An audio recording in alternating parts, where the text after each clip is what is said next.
I'm refreshing, boys.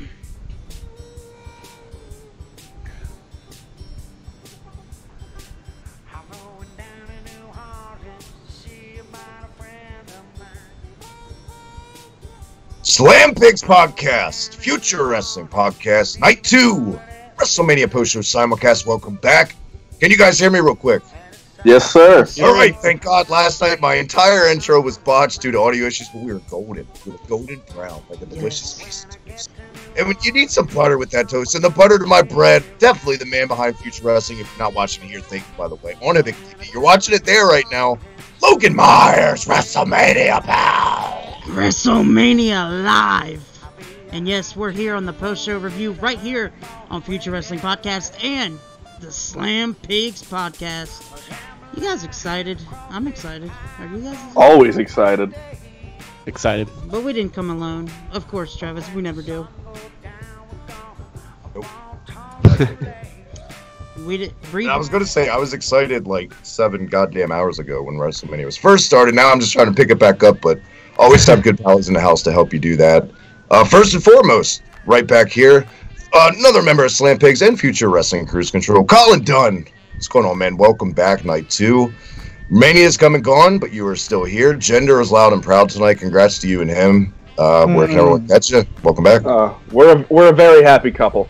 You can check me out on Twitter at Overtime. Did you buy Balor Club shirts to celebrate? Sorry, go ahead. Oh, I will be. Don't you worry. I'm gonna buy that sweet Sonya Deville outfit too. Don't you worry about that. You can check me out on Twitter at Overtime Guy. I was live tweeting WrestleMania. I live tweet a Takeover. I'm gonna live tweet Raw. I live tweet all the time, so you can check me out over there. You can check me out on Future Entertainment where we do where we do Cruise Control. You can check me out over at the Hibiki TMD, where we do Slam Pigs. There we go. You gotta give him more oomph there, Travis. It is Colin the Elephant Dunn. Nah, my nickname is the Refrigerator. William Perry. There we are. That might be taken. And of course, returning the MVP of last night, Logan, from Red Leaf WrestleCast, to introduce our other guest. Yes, we brought in JD. Welcome, sir. You're definitely going to get a different vibe from the hype train that was last night, that's for sure. It's not the I was a wrestling fan last night. I might be, just a little bit negative tonight. Well, just a little? Just a little. I have words. Alright, thank you for coming on again, JD. Oh, thank you for having me, despite what I might bring to the table tonight. Not so much of the promo wheeling, jet flying, hype dealing that I was last night, that's for sure. Oh, I like that. But where can the fans of the podcast check you out? Oh, that would be the Red Leaf Retrocast. Specifically, Red Leaf WrestleCast if you're into wrestling. If you're into other things, well, we got anime, retro anime, video games, retro video games, modern, all the hype you can imagine of all the nerdy stuff that you want. But yeah, thank you for having me. Logan, welcome back, JD, of course. And Logan, did you know that my art teacher in like 7th grade, she failed me. You want to know why? Because the project that I got an F on, you were supposed to draw money. And just, goddamn it, just something about it. I could never draw a dime to save my life. See what I did? I put so much fucking thought into that, way more than I should to introduce our last guest. The other half that never drew a dime from right here on my channel. Drew Ortman, man, welcome back. We're not talking nostalgia for once. Yeah, thanks, buddy. And weirdly enough, when you said art teacher, I knew where you were going. I don't know why, but I knew where you were heading. Tonight, I may be the oddball out, but I can say, since I didn't talk to you guys last evening, I gave last night at TakeOver an A+, and I also loved tonight's show. You're wrong. So we'll lead in with that. Well, I thought where you were going with that was you were drawing Shane McMahon dollars. Dollar. Money. But to me, Drew is 10 times better, so you never drew a dime. Thank you. Of course, though. I know that your site's up back now. We're on there, man. It kicks ass. Where can everyone check that out and your social media and all that good shit? Yep, absolutely. ProWrestlingJournal.com right now. You can also check us out at PW Journal at Twitter and at Kayfabe Today on Twitter. And don't forget, Drew, Logan could be coming on that journal as well. Logan will be on that journal. Yeah, damn right. It's like Red Shoe Diaries. Is it sexy, Logan? Logan Myers journal. Hell yeah. Guys, what can you say though? I mean, biggest show of the year, biggest wrestling week of the year is almost come and gone. One more day. We're gonna have a Mania hangover tomorrow for sure. Even if you don't drink, you get a Mania hangover because the show feels like a marathon, which it is. And we'll get to that when we get to the main event and how that can affect the crowd and whatnot. But just WrestleMania in general. I watched most of the pre-show. I got off work early, and I never watched pre-shows. And I mean, we'll start there, I guess. Logan, what did you think of the pre-show compared to previous Manias the last couple of years? It's not a. I can't be shocked that you watched the pre-show, but I'm shocked that you got off work early. I begged and I pleaded with Jeffrey Bucks because Toys R Us is going out of business. It's going to be a collector's item soon, and I gave some to my boss. I was like, look, it's Mania. Braun Strowman needs a goddamn partner. That's fucking amazing. Don't start with me. But, yes. The pre-show for me, the first thing that came to mind was the Andre the Giant Memorial Battle Royal was just like, everybody was in the ring, and it was just like, oh, so no, like, entrances like the women's? Like, I didn't understand that to begin with. But... Jobbed out. There was no keep time, pal. There was no shockers whatsoever in that match. The end? The end. The end? I mean, for a battle royal? Yeah. The end was me being happy when Colin was wrong. But I'm sorry. I have to apologize to Logan because I have to apologize to him about the women's battle royal. The men's battle royal, I'm pissed I'm wrong because my streak is over. In all fairness, my pick got kind of far. He made it to like the final 6. The Chad Gable? No, my pick was Dolph Ziggler. Yeah, okay. It was a fair pick. It was a fair pick. Yeah. I'm kind of shocked that he did not win, to be honest with you, because of the fact that he was the most, he was that guy out of the whole group in the Battle Royal that was actually, that you can actually say, oh, he's going to win. Right. Yeah. I would say... Good. Okay, I would say with this Battle Royal, the way I felt, and, I mean... skepticism about it, but the angle they had at the end, it's almost like they only had the Battle Royal so they could get to that point. If they didn't have that angle going on, I don't know if they would have actually had the Battle Royal on the show. That's very fair. There's really no reason to ever have this Battle Royal now since it never leads to jack shit. And I don't think that, like, this will be brought up in the storyline. Maybe I think it will though, in like a satire type way. I think like we'll see, like when we see clips at House Hardy next or whatever, we'll see the trophy there, but like maybe malformed or just broken or something. I think that they put like gave Andre broken hair dye or something. I don't know. Amazing. Good God, if that happens. That would be absolutely amazing. By the way, guys, I have some breaking news. If everyone wants to, they can go to their Twitter account right now and follow at Nicholas Strowman on Twitter. He has a Twitter now, and I am his #1 fan. You have any clue how creepy that kind of sounded by the time you got I know exactly how it sounds. I got it. I got it. No, that was fast. Gee, they had a graphic for his name and a Twitter account ready? No way that was a VIP pass or a plan. We'll get there. JD, what did you think of the Andre the Giant Memorial Battle Royal?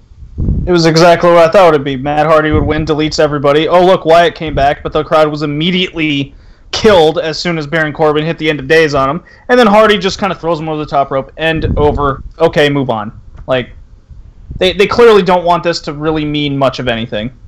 I think it just means that Jeff Hardy is going to be a single star, because I think we're going to get a Braun Strowman, a Bray Wyatt and Matt Hardy tag team from the way it looked, so... Well, Jeff Hardy's going to be a single star, but be a part of that group. That's what I gather.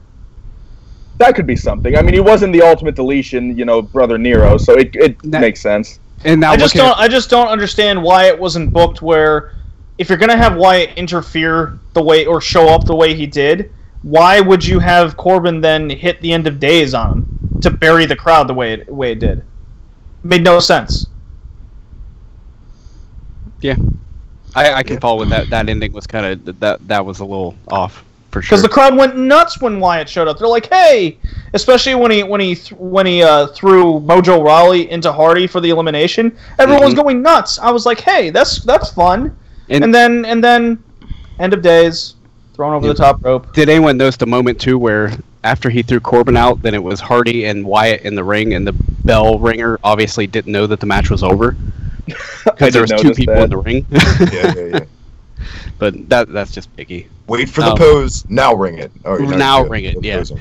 I think overall the end of this though, we've all talked about how stale Bray Wyatt is, even though he's really good. It's really weird to say he's really good, but he's really stale. This might be exactly what he needs. It's kind of like cookies. Like, they're still good if they're stale. They're just kind of rough to get to the. I'm hungry. I'll eat them. You know. His promos are good. They're just the same stale promos that they've been giving him to. I don't know, but I get you. You can't have him lose every fucking match. Also true. Yeah. I mean, you can sometimes. I mean, Gargano doesn't win a lot, and look how over he is. But that's really good. But then there's never winning and never getting your heat back, which is exactly what you're talking about. Let's move on, though. Mr. 205 Live himself is in the house. Cruiserweight title, the culmination of the tournament. What'd you think, Logan? I know you're a huge Mustafa Ali fan. I picked him on our predictions. I was on some fucking show, did a prediction. I think I did. I don't know. I'm losing my mind. But what did you think? And what did you think of the booking? What they went with? Well, for me, this was actually a really good Cruiserweight Championship match. I like the fact that they both played off of being the heart and the soul of the Cruiserweight division as well. I honestly, coming into this match, I didn't care who won because I thought both of them deserved it. And yeah, they did it, and they pulled off a really good, probably the match of the pre-show.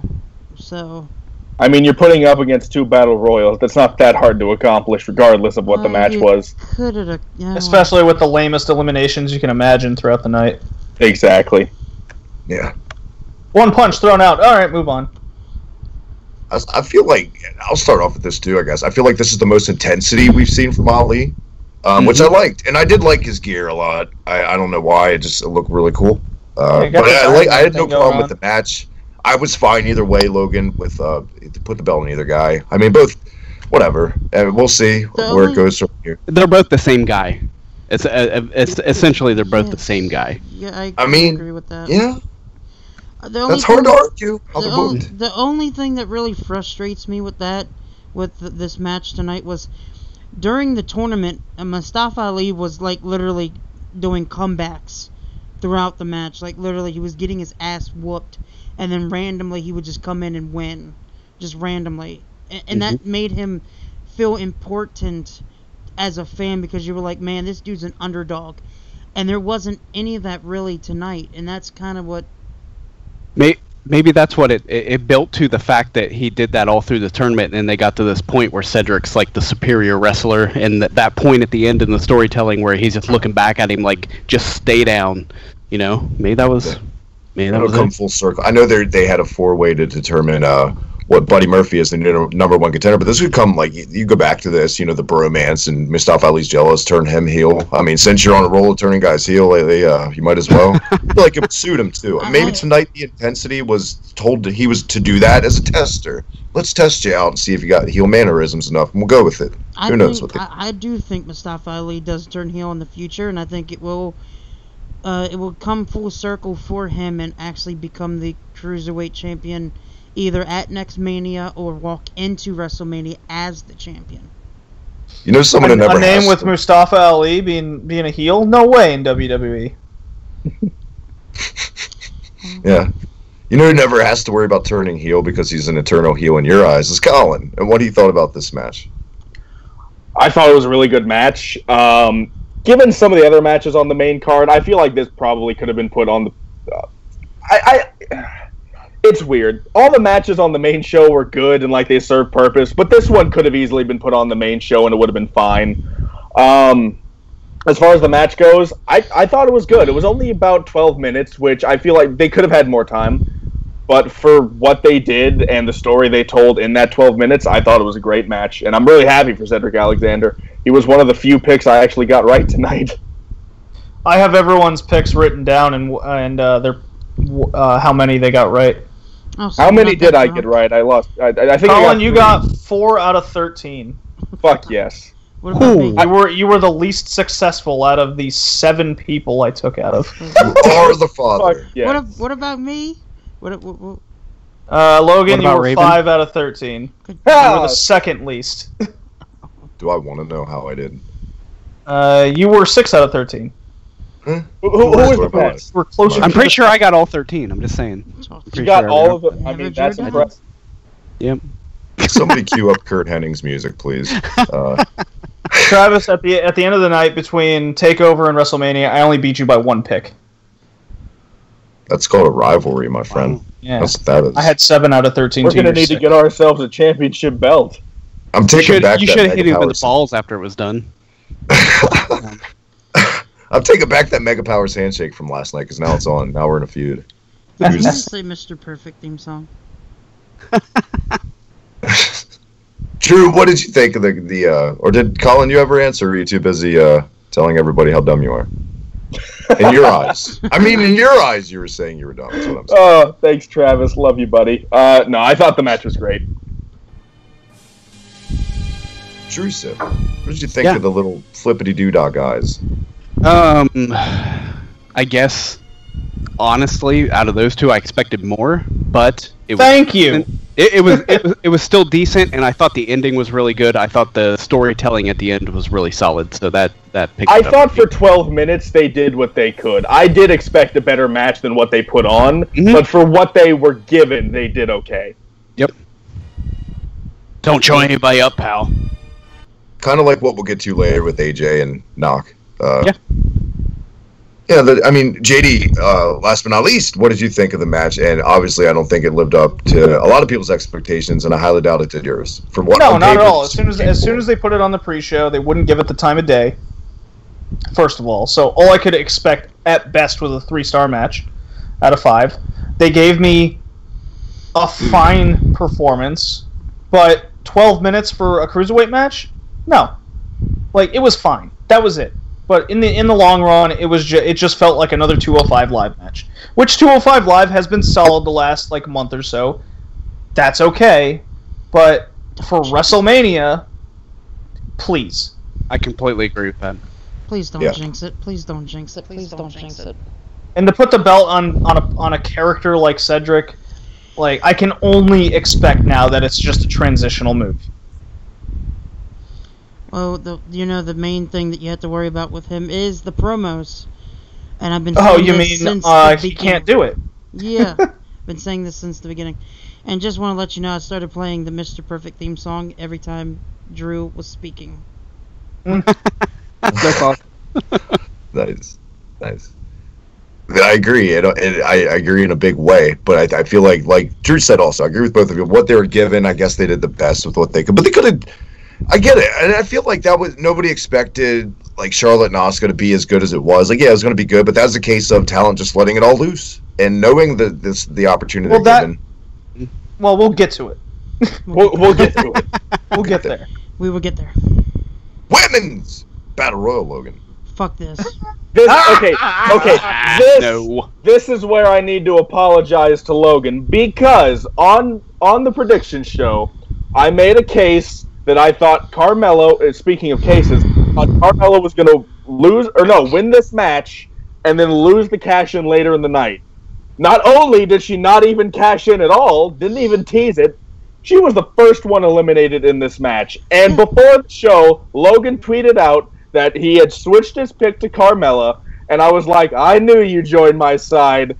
And we all saw it. To be fair, happen. his pick Logan, his original pick wasn't even in the match.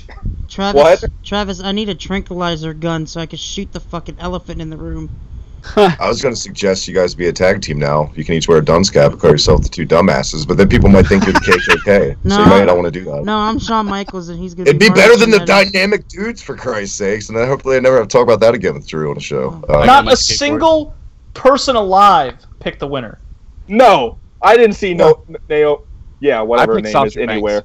The new streak, lads. The new cheese has not lost at Mania. Yeah, Neither she's is 2-0. She's 2-0. Well, I was gonna say something, but we'll get to it. We'll get She there. grabbed those ovaries. Plastic. That's like a trophy. Not only were their ovaries, but they look plastic. It looked plastic. She didn't even go get it. She grabbed the ring part and just said, "Fuck the other side." I wonder what the fabulous Moolah trophy would have looked like. Colin's ass. Well, they showed it. They had one made up. They had one made for a while. I guess they put money into it. They had one. Now it's just going to sit at the warehouse for like nothing. I gotta get a ticket to that warehouse. Just go and look. Sean Mooney will be there. Sure. They'll use it in about 2 years when everybody forgets. The only thing I really have to say about this match is just the finish. I thought the Sasha Bailey stuff continues to be. I'll admit it. I'm compelled at a Bailey storyline. Guilty of sin. I'm liking what they're doing. Like that though, it shouldn't have been fucking. No, I like they that it both got didn't, though. That's the pissed thing. off. I like that Bailey kind of didn't win because then she kind of looked like she had egg on her face, and it just, I don't know. They're going to have a match.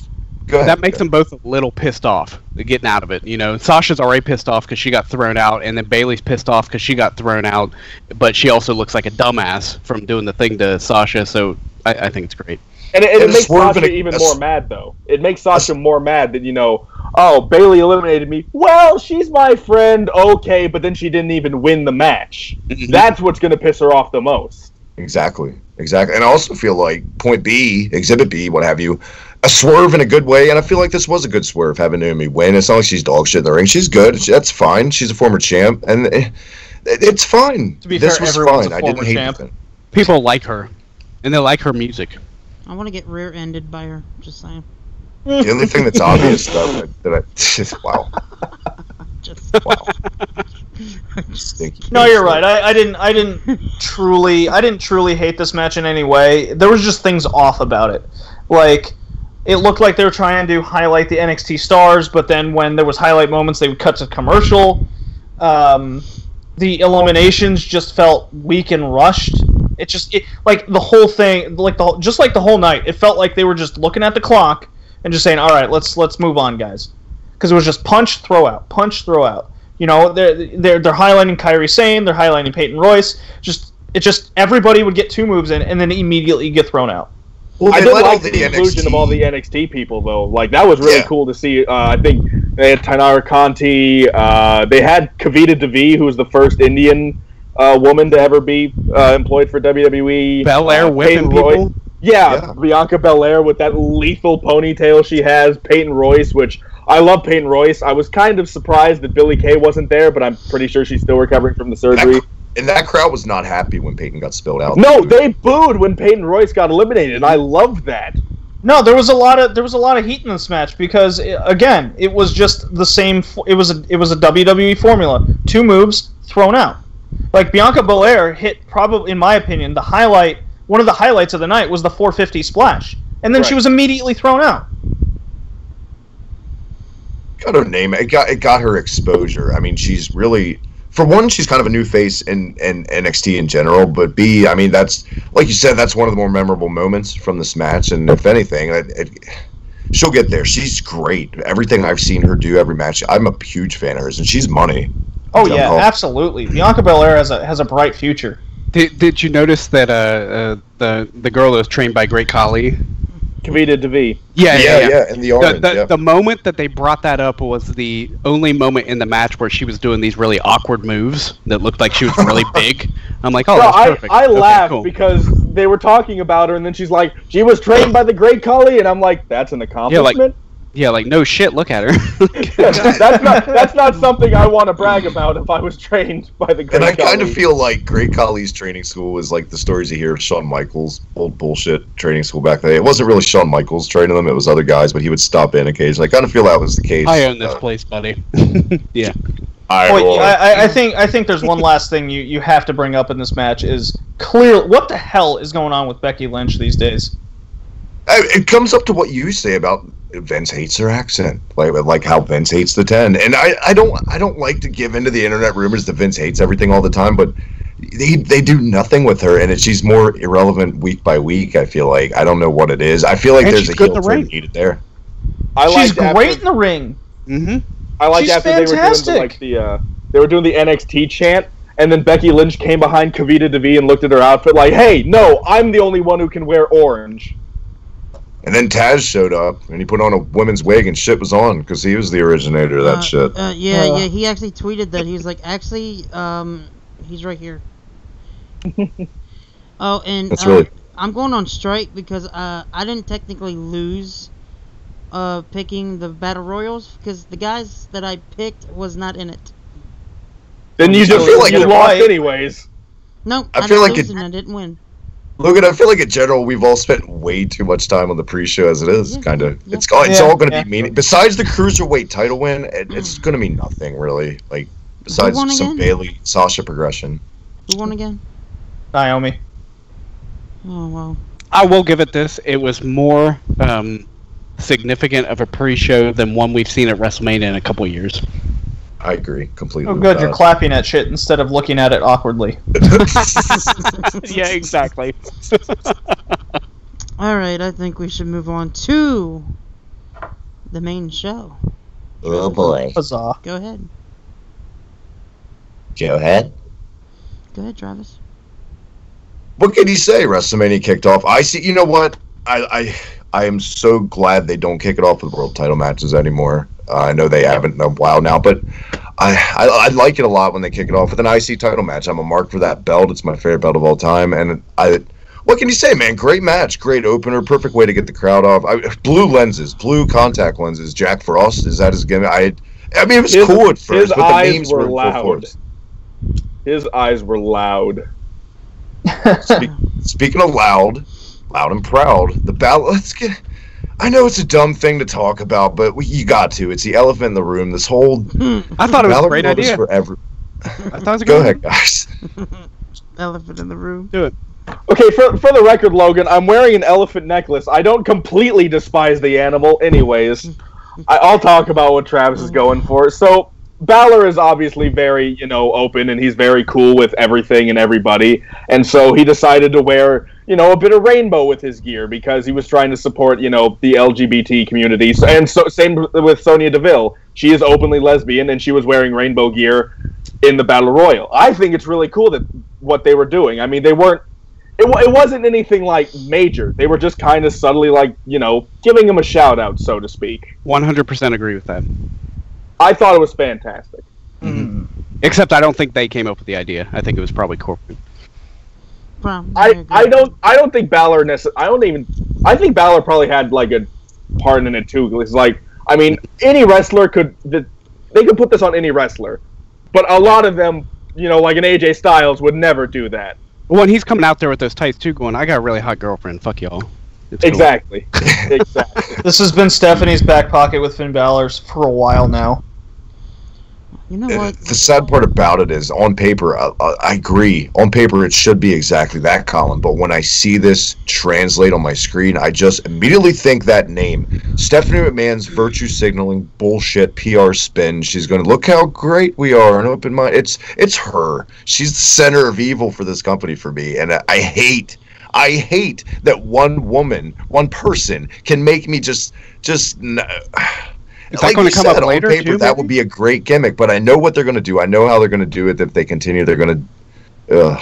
It's not even that I hate for me, because if you listen to my podcast with Rad, I've spoken that too many times, and this is what we see now: is WWE wrestlers on the main roster become nothing but a catchphrase and a T-shirt salesman. What happens with a Finn Balor entrance? Do we get the Demon at WrestleMania? Do we get any build for a Demon? Do we get any of that? No. We get Finn Balor coming out with a rainbow T-shirt with a bunch of other people with a T-shirt on. That's what the entrance was. It was a T-shirt salesman. I don't think people talk about that required enough. The Demon, because he's only used people the Demon. Talk about that enough. Like Vince just flat out doesn't think the Demon is intimidating or whatever, because I mean it's cool, but to strike fear, I never really got that from the gimmick. But I could totally see Vince not liking the Demon thing and just wanting to drop it. As dumb, as popular as it's come to be in merchandise sales, is what he loves. Because he's a fucking madman. He does irrational things sometimes. Pull the plug. I can't take it anymore. I don't think he needed the Demon for this match, though. I mean, he lost. Sure, would the Demon have helped? Sure. Why? I mean, in kayfabe it might have, but I mean, in WWE and in New Japan, he brought the Demon out for like blood feuds and like matches he needed that extra edge. I mean, he used it for in that like, you know, the impromptu match with Styles because it was like a Raw versus SmackDown. He wanted to defend his brand. He knew Styles was going to be a worthy opponent, so he brought out the Demon for that.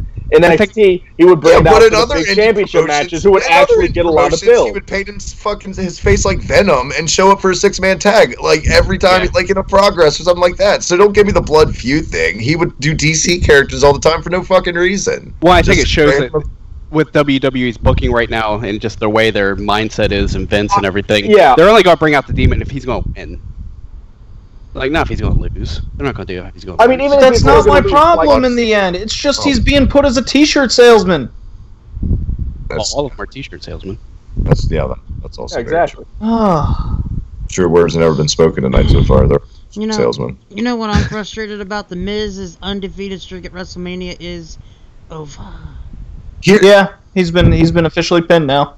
And when you say the Miz, because of tonight, I immediately think of, let's talk about this too, something brand new, and I don't know if this is going to be a trend. What's everyone's thoughts on this?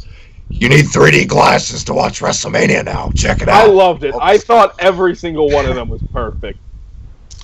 It was off-putting at first. I didn't hate it. It was just odd. This whole show was odd. So, I mean, this was the tamest part of the show tonight. I mean, they put words on the fucking screen, so I'm not really against it. Logan, are you sitting down? Yes, I'm sitting down. I liked it. It was different. It wasn't too gaudy, and they cut it at the right time. And they didn't do it for everything. They did it for select people. And I kind of feel like it. You know, why not take a chance? Mm-hmm. Notice that cut back on the pyro too. Oh, yeah. Did they? That was another thing that felt off all night. I'm just saying that, like, because of all the pyro they used tonight, even though it wasn't a lot, like 7 people are getting released next week because they need to make those budget cuts. Yeah. Yeah, you weren't kidding. The match just felt a little spot festy to me in the end. I mean, I didn't hate it by any means. Anytime the Miz was in the ring, it felt controlled. It felt tamer. The Miz was picking body parts. He seemed like a wrestler, while both Balor and Rollins just felt like they were jumping around hitting a spot move. I will go on record and say this now. The Miz looked very fucking good. Yep. He did look good. I like how he told the Miz Taraj, go to the back. I got this. He didn't have it, but it was a nice touch in the beginning. Even as a heel, that kind of worked, which was really weird. Normally a heel would never do that, but that was cool. Gave him a little more cred. Yeah, it works because, to me, the storyline is being told as is. He does need the Miz Taraj to have that title. I can see him going babyface soon. I want him in the main event scene. Miz babyface doesn't work. That's been tried many a times. No, you're correct. It doesn't work, but I can see it happening. Knowing them. Knowing them. And I want the payoff with Dana Bryan before we go face. If we're going to attempt that, there needs to be something there. Absolutely. I think so. But we'll get there. We'll get there. Let's get to match. Well, the finish. The match was great. What can you say? I thought everybody looked fine. And I figured Miz needs a well-deserved leave of absence, like we stated. It's just a matter of flip a coin. But I felt like Rollins made the most sense. He's got way more momentum than Balor right now, just based on reactions and the quality of matches he's consistently having. This whole underdog Bret Hart vibe I'm getting from him, I've been digging it, and it continues. And it was a right call. Well, if Miz is going to take this leave, then it's going to be Balor and Rollins anyways, all over the house show circuit and probably the next couple pay-per-views. I could totally see a backlash of 2 out of 3 for this belt with those two. That'd be great. Mm-hmm. Why not? That'd be cool. Kind of sucks that we're seeing main eventers on the mid-card when all that does is now leave the mid-carders in the lower card not being pushed at all. Mm-hmm. That's what I'd say. That's what I ended up taking out of this. Okay, so you got Rollins, Balor, main event stars, now being pushed down into the mid card because you got to have your Roman Reigns and Brock Lesnar always ruin the top, and now that leaves people like Elias, even Strowman at this point, just in purgatory. Maybe it's like a brand thing though, because I kind of see Rollins and Balor on the same level as Styles and Nakamura. Not if they have the Intercontinental title.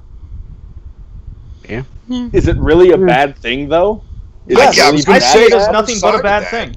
I'm being very negative on this. Huge mark for the Intercontinental. It's refreshing to see this belt given a little bit of a boost. We've come a long way from Ezekiel Jackson and fucking those days. Even the Miz and Wade Barrett. Speak of babyface Miz, that was the pity shits. That was awful, and that I'm not hating it. I mean, you got to look at the talent in this company. It's stacked. You got to spread guys out, dude. If everyone's at the top, that's going to be nothing. They're compressing them. That's what's happening here. Who would you put in the IC? Apollo Crews? Is that the what? Elias and Miz. People like that, and then you have Balor and Rollins at the top. Elias needs no belt. He needs his guitar more than anything else in this world, and that's all he needs right now. He can still be going for the belt. You have to establish a mid-card. They're not establishing a mid-card here. Elias has never had a singles belt, and he was in a program with fucking John Cena and The Undertaker tonight. I'm pretty sure he doesn't need a belt anytime. I'm not saying he needs one. He needs to be established somewhere, which he isn't. He's just there. But he's still one of the more over people on the roster. Like, well, I get we've seen what happens to over but I understand guys. what Travis is saying too. Like, I would love him with the IC championship. As a matter of fact, I'm pretty sure he'll have the IC championship before the year is out. However, he is over enough with the crowd that he doesn't necessarily need the belt immediately. And that's my bold prediction. I think Elias is the one that takes it off Seth Rollins. And I think it's a case, and I think we could probably all agree with this at the end of this, on come to terms on it, that it's not a case of any of these guys need a belt, whereas the way I think WWE's looking at it, this belt needs a credible guy to give it relevancy again, and I think that's why they're doing it. Seth Rollins is perfect for that. Yep. And yeah, as opposed to let's punish these guys and send them down. No, I think they just want to make all their title. Look at how the crowd reacted for a North American title. You know, I mean, that's NXT. That's different. If you look at those guys anyway, Seth Rollins is already in constant main event matches on TV. Now he's just going to bring that belt with him. By the way, that North American title match, any of those guys are top guys in NXT right now. Any one of those guys you can put into the NXT title program. It's not about the... I get what they're doing with the belts, and I like it. I just hope they don't fuck it up like we know the part. Travis, before we move on, there's one thing that I forgot to mention earlier with the men's battle royal. I mean, we could have gotten to it at the Fatal 4-Way, but I'm going to talk about it now. Can we all just address the fact that in the Battle Royal, Aiden English had a full head of, a thinning head of hair, and then by the time it got to the Fatal 4-Way, he'd completely shaved his head? Yeah. Did that catch anyone else off guard? Did that happen? Yes. Yeah, go back. Yeah, it was in the Battle Royal, he had hair. He had decently long hair, and then at the Fatal 4-Way, when he was introducing Rusev, gone. It's like Richard's mustache, but quicker. He was also the first one eliminated in the Battle Royal, by the way. I'm pretty sure it's so he could shave his head. Well, that is true. We did see that. His tights were awesome, by the way. Oh, yes, it reminded me so much of Velveteen Dream. But I do want to give a shout-out to the guys in the chat. Hammer's Production and Snare X is in the chat. What's going on? I have no clue who's in my chat. I don't have it up. That's who's in your chat. Oh, cool. Thanks, man. Thanks for manning my chat. A couple of my friends from the former website I used to write for are watching, so shout out to them. And my friend Kayla. I'm sorry. Thank you guys for joining us super late. This may be the latest we've ever started the show, and you're getting right into the thick of things. We might come back together now. It's Asuka and Charlotte time, guys. My God. Take it, Logan. What a match these two ladies put on, and wow, who can, like, it was pretty bad that majority of the people that I saw on social media was like, I want the next match or two to try to top that, and to me they didn't. Nope. It wasn't done. I got to take it from here because this was my favorite match of the night. What I think was match of the night. Go ahead. Cool. Best women's match in the history of WrestleMania. It was the best women's match we've seen in quite some time since, say, Charlotte Banks on Raw. This was the only match of the night that was given the time outside of the Ronda Rousey match. This was, in my opinion, the only true wrestling bout that we were invested in fans. I don't agree with the ending, per se, but as we were talking about in the chat prior, it doesn't have the repercussions that we thought it would based on how it was handled. Yes, Asuka's streak is ended. I liked the little ploy at the end where Asuka got the mic and she's like, Charlotte was ready for Asuka.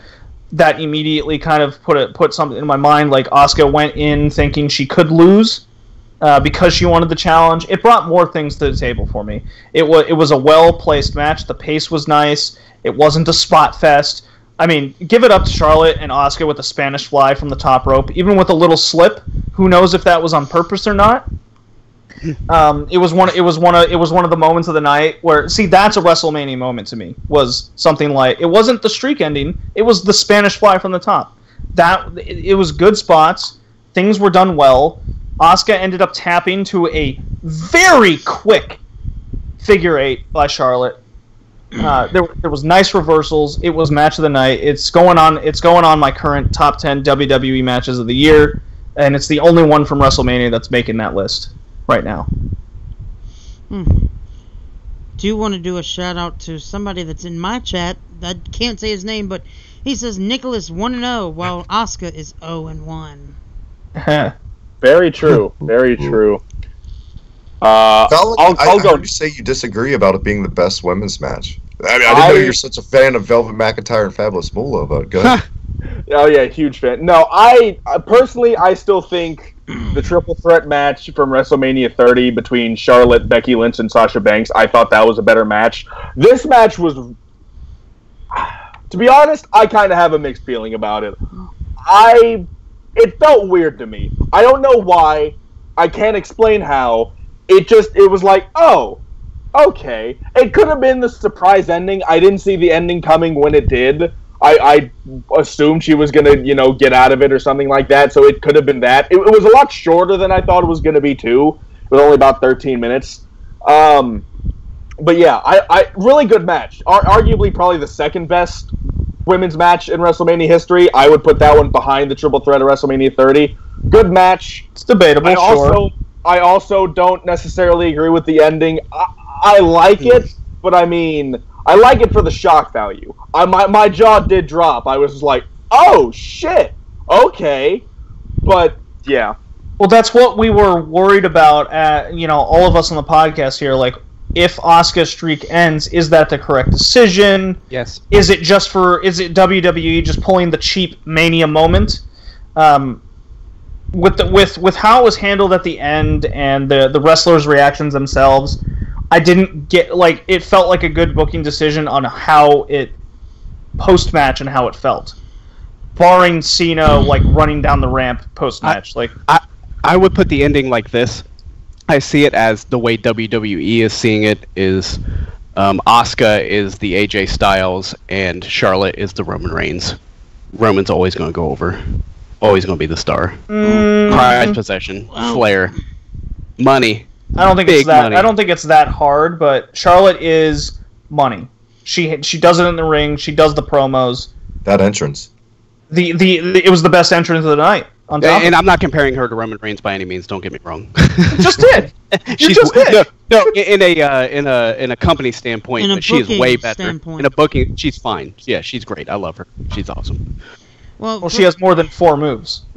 Well, first of all, Colin, it's not a shocker that you have mixed emotions, especially for genders. I know you like guys and girls. Oh, and 2, I will say this. I think ending the streak was their way of saying we don't want her to, the fans to, hate on her in the future. Turn on her because of the streak. You get less funny the more I come on this show. Holy shit. Let's be honest, though. Those reactions are getting less and less as the weeks go by for Asuka, and they hadn't really changed the thing. And I think that's human nature to resent someone that's just, look how much people hate Tom Brady or fucking, you know what I mean? I get it. Like I said, we talked about it on Twitter. I put it on Twitter. This comes off to me like, hey, remember when you guys cared about Charlotte Flair? It was a good way to kind of come to an end on the streak, give Charlotte much needed boost in credibility and some kind of badge of honor for future storylines. And Asuka's not Is Asuka hurt by this? That's the biggest. Is Asuka hurt? No, I don't think she is. She's never been. She still hasn't been pinned, which you could say. I mean, I don't know. It's kind of like personal preference if you gauge being pinned or submitted as a more like detrimenting thing. But I mean, she's never been pinned, so they can still roll with that. I don't think it hurts her. She still, kicked the ass of every single person she stepped in the ring with, I suppose, except for Charlotte. And I think Charlotte was the right person to do this, to be honest. I think it cements her as one of, if not the greatest women's wrestler in our generation, maybe of all time. Overall? I think a certain Japanese women wrestler might disagree with that one. That's the thing.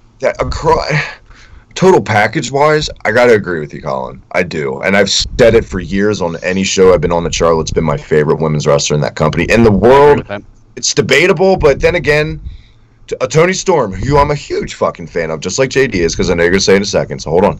But just like I'm a huge fan of Toni Storm, she, besides the Mae Young Classic, she hasn't had that WrestleMania type big stage. We've seen that Charlotte can come from a full sale crowd to this and she just nails it. I feel like she never has an off match. She is, and say what you want with your petty fucking her appearance and she came off great as the queen visually tonight. It looked great, and she delivered beyond my expectation. I never thought, the sad part about this feud, it wasn't built up well. For one, it was confusing. It was on another fucking show. Okay, whatever, but it was just half-ass attempt at building up what they had on paper. If Charlotte would have been handled with more relevancy over the past couple of years, this could have been one of the biggest matches on the show, but instead, absolutely, I think this came away surprising all of us, saying, man, I didn't think I'd say this is my match of the night. And all along, it probably should have been. It was just so under the radar for how stacked the show was, what they wanted to promote. But you see, sometimes all you need is to go out there and just bust your ass, give a kick-ass match. Fans are going to remember it. And fans are definitely going to remember this Mania, as this is definitely one of the highlights. Winner. And Charlotte broke sort of the stigma of someone getting a special entrance and always losing. She got the entrance, and she won. Yep. You know what's weird though? You know what was weird tonight? And I was keeping track. Almost only 2 people that were champions came out last. Charlotte came out first. The tag champs came out first. It's because they had special entrances, so they wanted to give them the entrance first because they need them more time to set up, so they can't do that in between someone else's entrance. Miz came out second of third. Second. Yeah, second of third. Yeah. Yeah. Randy Orton and Brock Lesnar were the only champs that came out second. That's not on purpose, or that's not a coincidence. By any means. Yeah. Drew, what'd you think of Charlotte and Asuka before we move on? I thought that match was awesome. I loved every bit of it. I loved the ending. I don't think Asuka needs the streak anymore leading up to this. I think she's good on her own to do whatever. And she's got to go back to Raw, I think, to kind of handle things on that side. And if you think about it going into this match, when it was first thought of after she won the Rumble, it was like the obvious thought that she would face Alexa Bliss at Mania, and it's like, But then when it came that she was challenging Charlotte, then it got exciting. That kind of proves what Charlotte has done already and how good she is. Well, now the question is, despite what we'll get to later, Asuka's clearly the #1 contender for the Raw Women's title. Absolutely. That'd be great. It's no question in my mind. But does WWE have continuity? I don't fucking think so. They'll probably have some 8-women battle royal shit, and maybe Asuka will win. Who knows? And it's just WWE's MO, which we saw throughout the night. It was WWE 101 for the rest of the night from here on. United States title match. Fuck. Rusev Day, Full Force, Randy Orton, Jinder Mahal, Bobby Roode. My God, people aren't even singing the song, guys. They're not even singing along anymore. And it's not just me. It's very noticeable. This is what I've been saying forever. Why does it turn him face? Why the fuck is Bobby Roode a face? It's time for me to get pissed, JD. Why is Bobby Roode been a face? Why? I don't know. I've been confused since his call-up why he's a face. What have they done? What the fuck have they done? It's depressing now to see Bobby Roode come out. What do you... we'll get to the match here in a second. Of course, Jinder Mahal getting the win. Nothing. Got to be honest. I got up. I grabbed a bite for me because I did not think they'd let Rusev. I didn't think Rusev was going over. Basically, Logan. I don't remember your prediction. He still went pretty over. Mine. Yeah, everyone had Rusev winning except me. I had Randy Orton because it's Randy Orton. I'd just like to point out I'm wearing the Jinder Mahal shirt, so I get half a point.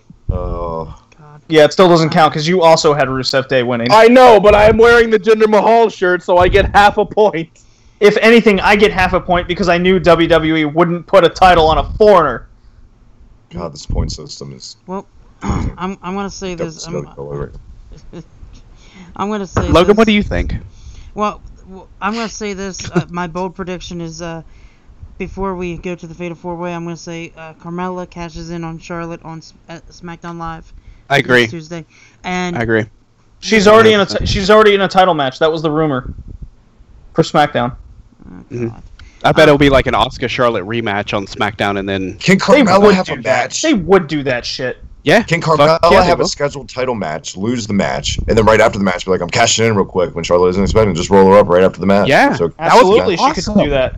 That'd be That's so and they're already stupid, booked though. together. That's stupid. Why would they give the Money in the Bank champion a title match if they already have She the got thrown out briefcase? first. So it's not like when you get that briefcase, you're not allowed to get title matches. I don't think you're like banned from that. They've never said. I don't know. No. That is, Bobby Eaton got a title match against Flair. Why? We don't know. No. oh, we know. He loved to catch up on his prize. This is the bad booking that I'm talking about, though. Sorry, Colin, but Jinder Mahal should not have won that title tonight. You need to go with the most over guy in the company right now, and that is Rusev. Besides Daniel Bryan, Rusev is. Go ahead. I was just going to say, I get where you're going with that, but I slightly disagree where I say Rusev is already so over, he doesn't need it, and Jinder is going to die. Stupid! Jinder is going to die out unless he gets something that he can bitch about, which is that United States belt. Well, I just don't... to be honest, when I saw Jinder Mahal win, I was like, I'd much rather have Orton retain. Now you Rusev ate the pin on top of it. But now's the time to full-fledged make Rusev a face, and he can chase Jinder, and it'll be even There you better. go. I feel like They won't do that. You know that. As much as I love the reactions and everyone tweeting me like, oh, hey, congratulations, your boy won, and as much as I love this fucking shirt that I'm wearing, I will full... Why are you saying everybody? Just say me. It was me that tweeted that to you. Come on. Well, no, you were the only one who tweeted it to me, but I did have some people message me, be like, oh, hey, good for you. But anyways, I will admit, no, I fully understand everyone's, like, issue with this match, and I agree. Jinder was not the one who should have won. I laughed, and I was like, you know what, fuck it, I'll take it, because I kind of like Jinder. But I think, first of all, pinning Rusev was the stupidest thing you could have done in this match. You should have pinned Bobby Roode, because no one gives a fuck about Bobby Roode right now. And secondly, it should have been Rusev who won. I don't understand why Vince doesn't fucking see how great Rusev is. But he has the Rusev Because Day he's belt. Bulgarian. He has the Rusev Day belt right now. He doesn't need it. The first sentence that came to mind after he ate the pinfall was, now he definitely wants his release. Honestly, Yeah, exactly. no, I get it. That makes... Oh my god. Like, they put him in this match, rumoredly, because, you know, I think I just invented the word rumoredly. Anyways, because he wanted his release. So Vince is like, hey, I'm not going to do the impersonation because we've already established it sucks. But he's just like, hey, Rusev, we're going to put you in the U.S. title match. Oh, cool. Who's going to take the fall? Who's going to win? You're going to lose. Fuck you, pal. I don't believe any of it. Look, this think whole Rusev's a idea company because a man. guy's over and doesn't need a title, I don't agree with that. Ever. The same the thing titles with just don't Alliance. mean anything anymore. Just That's the problem. Just because you don't need the title doesn't mean you can't go for the title. All this is going to lead to, again, I was the same way. As soon as he ate the pin, great. Now he's actually getting released. That's what popped in my mind. And I don't count Smoky Mountain Wrestling in this, okay, when I say this. I legit remember Jake Roberts having, like, 2 title matches when he was in WWF. I'm not counting it the early NWA stuff before he was that character that he was so over with and didn't need a belt. Jake Roberts didn't need to ever go. He was too busy getting blinded by the model took care of Different it. The Undertaker era. only had that shit up like it was for the world title. and the Different Undertaker era, only ever man. had a belt if they didn't have anybody else to put it on. It's not a different era. Braun Strowman just won his first belt, one of the most over guys in the world right now. And he hasn't needed a belt. He kept We'll get losing there. title matches. It got more popular. And We'll that get belt there. doesn't really count. We'll get there. We'll get there. Look, Rusev losing this match is not only a middle finger to all the wrestling fans. Did you not see the moment where Rusev he just matcha kicked? He just stands there and looks at the arena like a Hulk Hogan type person. I'm glad, you know what? Hot take time. I'm glad it was a middle finger because that's a huge problem with a lot of wrestling fans. There's no patience. If you let this play out, it'll be even better if Rusev ends up winning it from a heel gender. They were friends before. Now it's a bigger reason for them to And they split brought that up like 3 times during that match. It's not a Does this fuck you. actually It's lead have to that? patience. I think they're doing with this, as opposed to they're going to give Rusev the belt. I'm pretty sure by the end of the day on this. I don't know. I'm not optimistic after this loss. I'd be totally fine if they kind of did what they did with Zack Ryder in some like weird reverse way. Like, you know, they gave Zack Ryder the good feel good moment when he won the IC title. Then they lost it to the Miz the next night. They can just, you know, they gave Jinder the oh he's a heel, no one likes you, and then on SmackDown Rusev finally wins the US title.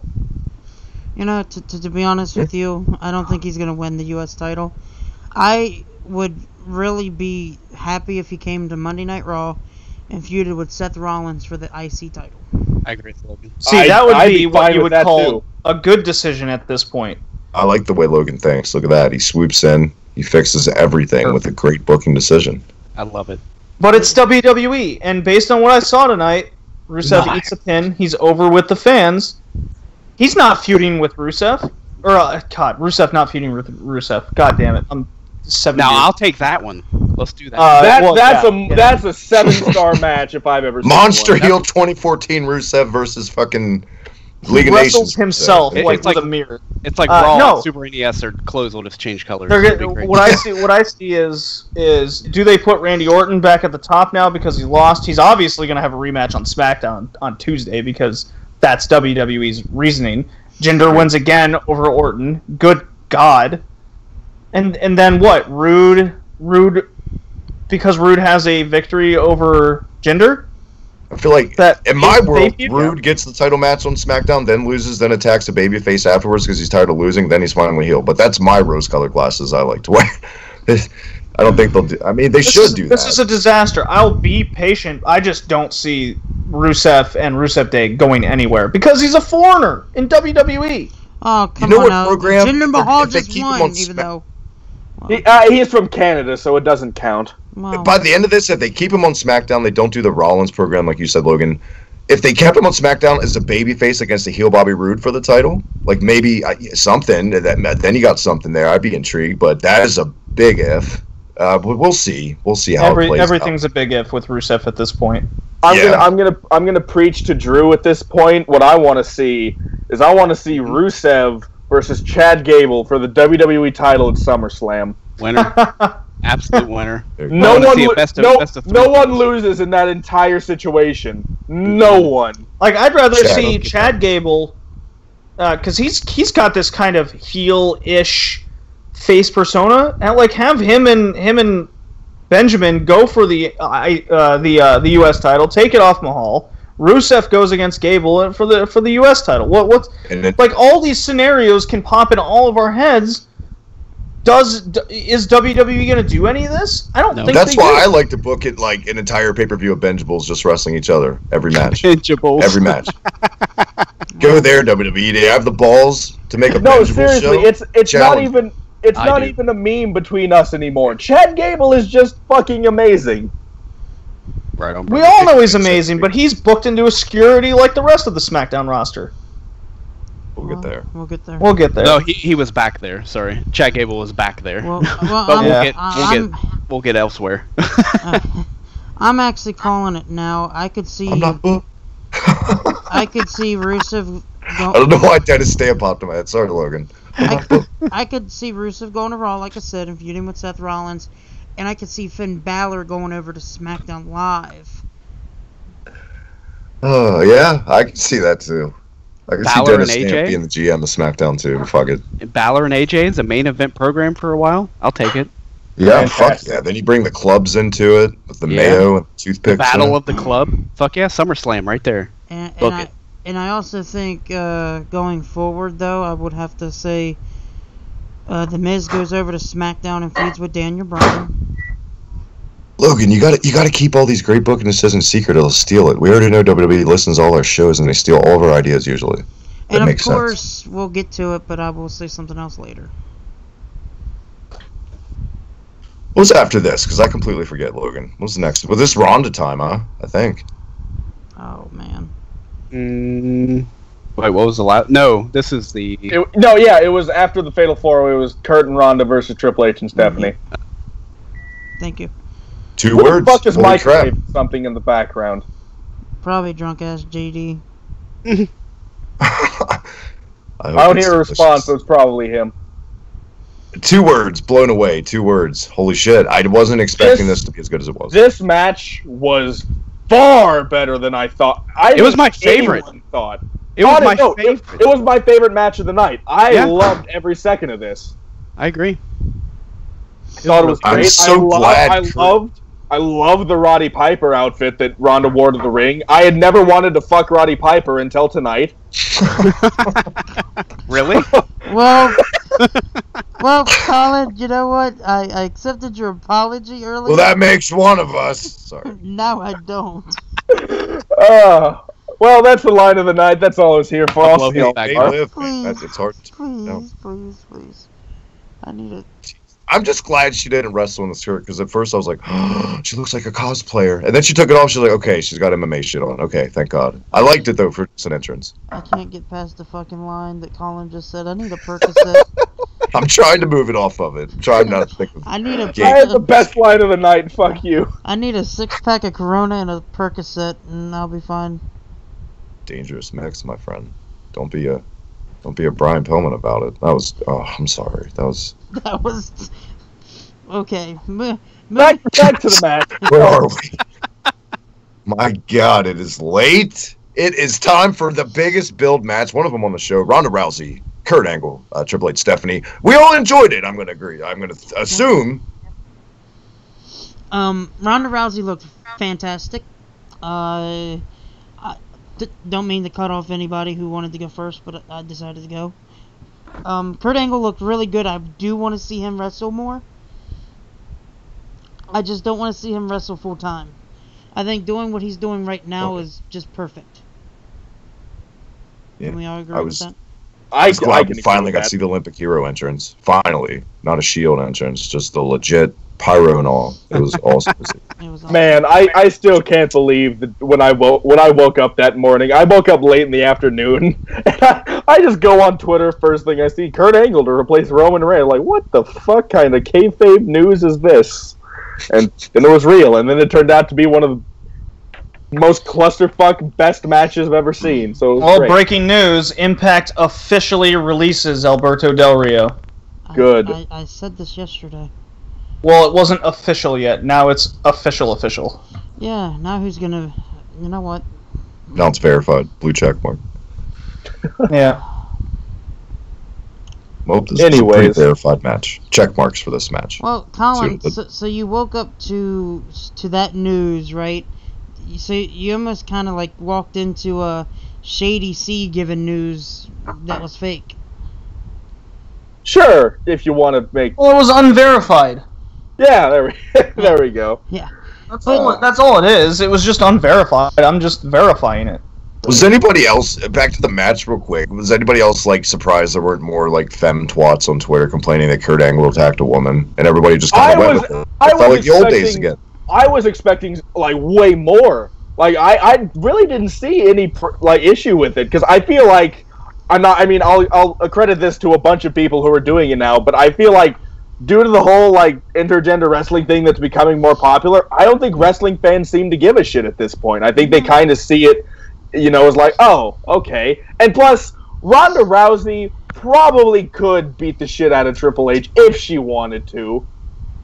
if she got the right shot in. So, I mean, it wasn't completely unrealistic for this, whole thing. I liked when Triple H dragged Ronda and threw her out to the floor. I liked how, she was going to pedigree, or he was going to pedigree her. I liked the, Kurt Angle applying the ankle lock to Stephanie McMahon. I really liked that part. So, with that being said, did you notice, like, in kayfabe, the ref was pretty much, like, halfway through the match, like, yeah, fuck it, go ahead, just fight. Yeah. Exactly. I think the referee was just like, you know what? I'm enjoying myself. I'm going to just let this happen.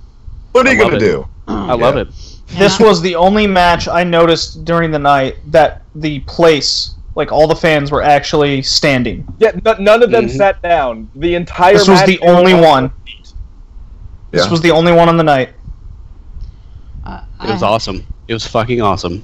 I have to say, for what your guys saying about like the fans don't give a crap now, that is true. And to me, it letting the women do this like mixed match challenge and like tag team matches and being involved with the men like this, it makes them more important for one, and two, it makes them, it's like right down the middle. It doesn't need to be all about the men. It can be about the women too, and what they can do. And plus, with the Ronda, it makes fucking sense. It's not like we saw Sasha Banks putting fucking goddamn Lars Sullivan in an ankle lock. It made sense. It's wrong. I don't have a problem with intergender wrestling, but sometimes perception's reality. Let's be honest, guys. You got even when it's two women, perception's reality. I have a hard time with Sasha Banks' believability sometimes because she's like 98 goddamn pounds. To me, like, I don't know. Exactly. That's another thing. But this was done right. This was a case of, quote, empowerment for women or whatever done right. It made sense. It came off without a hitch. Like you said, the fans were nonstop on their feet. One of the best parts, if not the best part of the show, that's also arguable, but as far as an overall thing, this was better than Asuka and Charlotte. This was probably the best part of WrestleMania as a whole. I agree. I don't think it was the better wrestling match by any means, but it was more entertaining. I couldn't agree more. And like to your point about like the intergender wrestling thing, and you're like the whole point about believability, that's exactly right. This was believable. If you put a guy like Ryback or Brian Cage in a match with like Peyton Royce. Ooh, Brian They Cage. They put Brian Cage out there with Tessa Blanchard, and that's the matches I see. I'm like, oh, really? I mean, Tessa Blanchard is actually a pretty legitimate ass kicker. Is she an Olympian? Is she one of the most blah blah blah? Whatever they said about decorated? Right? No, I get it. But to your point, like I said, that's why I hate to name drop him again, but I'm gonna do it. Guys like Joey Ryan doing this or James Ellsworth, it makes sense. And with this, it made sense. Way to Andy stroke Kaufman, your one of the ego. best things. One of the best things in history of pro wrestling of all time is the whole Andy Kaufman stuff in Memphis, right? The women's wrestling champ. That was great because he never let the women really beat him, but he got his comeuppance, and it was in a way the women didn't get empowered, but it was that first case of intergender wrestling. And it made because against a man he was shit, but for when he would actually wrestle the women, it wasn't a squash. It was fairly contested because it was showcasing that he was kind of a pussy at the end. He could barely beat a woman. He'd beat the women, but barely. You know what I mean? And I do hang on, guys. I do want to do a shout out. Tonka is in the chat. Wow! Oh my God in heaven! Tonka Saw in the chat. Welcome, my friend. Yes, he says most unpredictable Mania in a while. I wasn't big on all of it, but they definitely showed people not to think they have it all figured out. Exactly right. I love that. Bullshit. Vince, the main event screamed. The main event was Vince screaming to the world, Dave Meltzer doesn't book this shit. I do at the end of the day. Stop listening to him. I loved it. I love the unpredictability of part of this show. It wasn't unpredictable. It was just typical 101 WWE shit. So we predicted Brock retaining. You know you all thought Roman Reigns was winning. Yeah. Anyone picked Lesnar? No. Exactly. Yep. Guilty as sin. We all picked Roman, and that's... Look at Bret Hart and Lex Luger. It's WrestleMania 10. It goes back to then. It leaked out a little bit. It was kind of predictable. And Vince said, nope, not doing it. Lex goes out first. Exactly. Everyone thought Asuka was going to beat Charlotte. Charlotte won. That doesn't make it better. Yes, it does. Okay. To both your points. In the Charlotte Asuka match, was it better? Maybe, depending on how you figure. With the Brock Roman match, was Brock beating Roman unpredictable? Yes. No one thought Brock was winning. Even though guys, shit. Right. Even though was it we'll better? get there. Was it a Even better? though we'll get there, Roman and Brock was a shit match psychology-wise. That pretty much said every guy Joe's beat with one F5, Joe, Strowman, all those guys is a piece of shit. Only Roman is worth two shit. By the fifth one, match-wise, it was shitty, but just the finish of Brock winning, just that was the only thing from that piece of shit main event with no crowd reaction at all that I took away from with any kind of positivity about it. At least Vince, he still has some balls and just doesn't. He's gonna be Vince. He's gonna change his mind. And to his point, was Brock beating Roman a good decision? Not necessarily, because it still means we're probably not going to see the Universal Championship for another few months until a bigger show, or possibly even SummerSlam. But at least you have that, oh, I don't have everything figured out. Oh, there are some. We'll definitely get to the main event more. That's for sure. Right. We'll get to them. Yeah, and Tonka also says, I wonder how they plan to make Roman the guy now with 3 WrestleMania failures. We will get to that, though. She can beat everyone else on the roster again. That's what's going to happen. No, Oh. What's up next? Besides the Ronda stuff, we all know the finish. Like we said, the best part of the show. If you haven't seen Mania, go out of your way to catch that. Another thing I never goddamn thought I would have said going into this was make sure you catch that match, if any of them. But lo and behold, a match, however, you could skip was the next match between the Bludgeon Brothers defeating the Usos and the New Day in about 5 minutes. This match was the piss break. I had to check my stopwatch. I had to check my stopwatch, Colin, to make sure I wasn't 23 years old again, and I took some acid, because when the New Day came out, I was like, wait a minute, it was something in my drink, because holy shit. That, if anything, that was great. I'm guilty as sin, man. I love the 3D midgets or whatever with the pig. That was fucking beautiful. The midgets in the pancake costumes. Come at me. I don't even give a fuck. Come at me on that. I like it. Travis, I've actually met those midgets. Just saying. You're lying to me. No, I've been to 2 or 3 shows with them involved in, so. That's amazing. I'm actually friends with one of them on Facebook. I had a friend over. He was like, hey, can I come over and watch Mania? I kind of want to see what it's like. And I was like, okay, and boy howdy, did he pick a Mania to decide to get interested in. But we were watching this entrance, and we were both on our phones during the entrance, and we both looked up for a second, and he was just like, what the fuck is happening? And I'm like, and I look up, I see, midgets in pancake costumes, and I just had to look at him, and I'm like, that's the New Day for you. Yep. I thought if there was going to be a gimmick match that they'd pull on us, this would be it. Instead, we didn't get a single gimmick match all night. It was just a fatal 4-way, a triple threat, a tag, single. If this was a ladder match and it went 10, 15 minutes, it would have been so much better than what we got. I mean, don't get me wrong. I like the booking. I like how they made the Bludgeon Brothers out to be complete ass kickers, and they beat, the Usos, who are one of, if not the best tag team in wrestling today, and the New Day, who are established as, on paper, one of the greatest tag teams in WWE. I like that. They showed, these guys are ass kickers. Don't mess with them. But I feel like they could have had a better match than what they put on. Chris Jericho on his podcast, he said, look, if you're going to have a short match, this was the one on the card. Make it 2 minutes, 3 minutes long. Just have the Bludgeon Brothers just go out there, kick the shit out of guys, just be like, hey, sorry, we got other shit to do. And he turned out to be right, just on the time scale.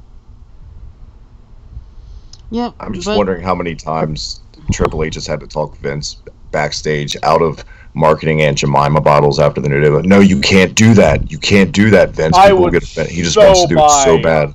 I would so buy a maple syrup bottle. That's literally all I've been thinking about when this match was on, this whole conversation. Because the match was, I zoned out. I literally zoned out. I had a feeling Bludgeon was going to win, even though I didn't predict him. But yeah, I was just like, it was underwhelming, if anything. The Usos and the New Day always get the short end of the stick, except that Hell in a Cell match, which they put fucking effort into to promote. They always get booked in spots that are come down spots in a way. This match had hard hitting spots in it. I don't think the match was bad for what it was. It definitely showcased the Bludgeons, like you said, as Bruiser Brody and fucking shit kicker number 2. It was great as far as that. And Those guys if deserve it, anything, man, too. I don't think we can bitch about the finish too much when all we do is complain about how nothing changes. So it's fine to see some new blood finally get those titles. It desperately needs some new fingers on it, really. Those I'm guys a put in their kid. time too. They've put in their time. They deserve it. But the Skyrim But- gimmick, it's not working. A part of me is happy to see Luke Harper and Eric Rowan win tag team gold. I had wanted them to do that for a while. And I mean, did it happen the way I wanted? No. But am I happy to see them with titles? Yes. If only WWE gave a shit about the tag titles. Yeah. We're not done with tag titles, unfortunately. Oh my But- Oh God. no, it's not, Hang this on. wasn't even the craziest story. But I do agree with what Tonka says in the chat. The Usos' first Mania match should have been a little more, especially since it's the WrestleMania moment. And he also says the Usos are too dependable. They get the worker spot, but not the consideration. Exactly. And real quick, Logan, Logan makes fun of me all the time off air about my internet. All apologies to anyone that stops by my chat. I cannot put it up or my shit will crash out. I have Kmart internet or whatever Logan calls it all the time. But if you are in there, I appreciate it. I don't want you guys to think I'm not giving you the time of day, because trust me, I wish I could have better setup. But yeah, that's why. So thank you, Logan, for manning the chats. I call it Taco Bell internet because at least McDonald's has a connection. Very Never true. make another Very joke. true. Just don't. They're not working Yes, They're at not. this point. McDonald's connects. They at least have Wi-Fi. Taco Bell, you can't even find it. I'm I was giving you trying to find gems. I was trying to find a segue in that, but I'm just gonna move right along to the Undertaker. By God, I said it wasn't gonna happen. I didn't want it to happen, but by God, if by the end of this I was just like, fuck yes, it was handled fine. The Undertaker beat John Cena in a match that was 2 minutes and 45 seconds. Cena made it great. John Cena went to WrestleMania, and he was in the audience for 8 matches. He actually just, sat there, had a couple of beers, enjoyed himself, and then, the referee was like, hey, the Undertaker's here. And then he hopped the barricade, which, in my mind, I'm thinking, well, if he's there as a fan, why is he allowed to do that? Someone arrest this man. But anyways, he hopped the barricade, he comes out. My favorite part of the whole thing was the lights go out for the first time, and all you hear is that guitar string, and out comes Elias, and I'm like, this is the best fucking thing ever. He botched it for a second. He slipped on a string. I think he was. Yeah, legit. he kind of, prematured it there. But I thought this entire segment, from John Cena making his entrance to, Undertaker leave, I thought the entire thing was done way better than I thought. You can go back to the prediction show and listen to everything I said. I went on a rant about how I didn't want this, and I thought this was going to be just some terrible, terrible shit. But I'll be damned if the Undertaker didn't look damn impressive. I wouldn't go with that exactly why. That is exactly why you are part of the new regime on Slam Pigs podcast as a new co-host. And here's my hashtag new segment, Logan. You ready? Hashtag fickle fucks of the week. The same goddamn people that rightfully so, myself included, complained that even though the match was lackluster with Roman, that should have been it. He shouldn't come back. He shouldn't come back. Kuzan put it the best I've ever heard it on our episode. Not to self-promote, but I'm just saying he really did. When he said, when you have a great fucking story, a book, a movie, what have you, a beginning, a great middle, a great end, when it's done, it's complete. You don't rip up the fucking pages and just glue it back together and keep writing. It's done. And more times than not, it always ends up coming off cash grabby and bullshit. But the same goddamn people that complained that he doesn't need to have another. At least you aren't complaining about it being a squash match. You're complaining that it didn't go longer. What the fuck? I thought it was absolutely handled amazingly. I thought it was. Too. If I have to see this fucking old goddamn man who can't let it go, who needs another guy, you know what?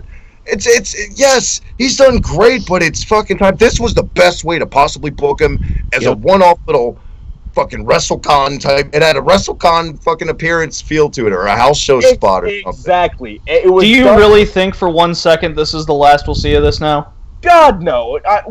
That's where probably. I don't think. Maybe. I don't know. We might get an actual match, a year from now. That's the part that will fuck this entire thing up. That's where my issue is. I don't have an issue with the match itself. There were some spots that I was wondering what the hell was wrong with Cena during this thing. Like, did he have one too many beers in the audience before the match? That's what I mean, he was drinking from, like, the first match, so, I mean, possibly. First of all, I just shout out to one particular part in the match when, you know, he's about to go for the 5-knuckle shuffle. He bounces off the ropes. Undertaker sits up, and John Cena looked fucking terrified. He jumped in midair. Oh, shit. It was great. Yeah, I mean, Undertaker, of course, looked a little slow. That was expected. You know, he's got an artificial hip. He's broken everything in his body at least once at this point. My worry is that this isn't the last we'll see. This is I think this is either going to set up a SummerSlam or Survivor Series match with Cena as like a redemption, or even they'll do another year in the making thing with Cena, and we'll see one next year. The match itself, it was booked as well as it could be. That's what's going to ruin it. But if they do if you know, Undertaker beats Cena in a quick match, the Undertaker actually looked pretty decent for once. I had no complaints as far as the Undertaker goes. If they just did this, it's done, and Cena goes away to make another movie or whatever, I'm fine with this. Like, this is the one scenario where I'm just like, you know what? Okay, I'm fine with this. Cool. Well, Tonka says Kuzan was right, but if Taker was going to Terry Funk it, this is the best way to go with it, a quick challenge. My opinion, though, I would have to say, I don't think this is the end of John Cena versus Undertaker. I don't think it is either. I wanted to, but unfortunately, there's probably going to be more. Because Cena could turn heel, just saying, bear with me, and say, hey, I was caught off guard thinking he wasn't actually going to show up. It's not turning heel. I know, but my booking, you know. If he turns heel, but he doesn't go back to the Doctor of Thugonomics gimmick, then it's not worth it at this point. Yeah. I feel like I've scared Drew into hiding because I got so angry. He hasn't said a word.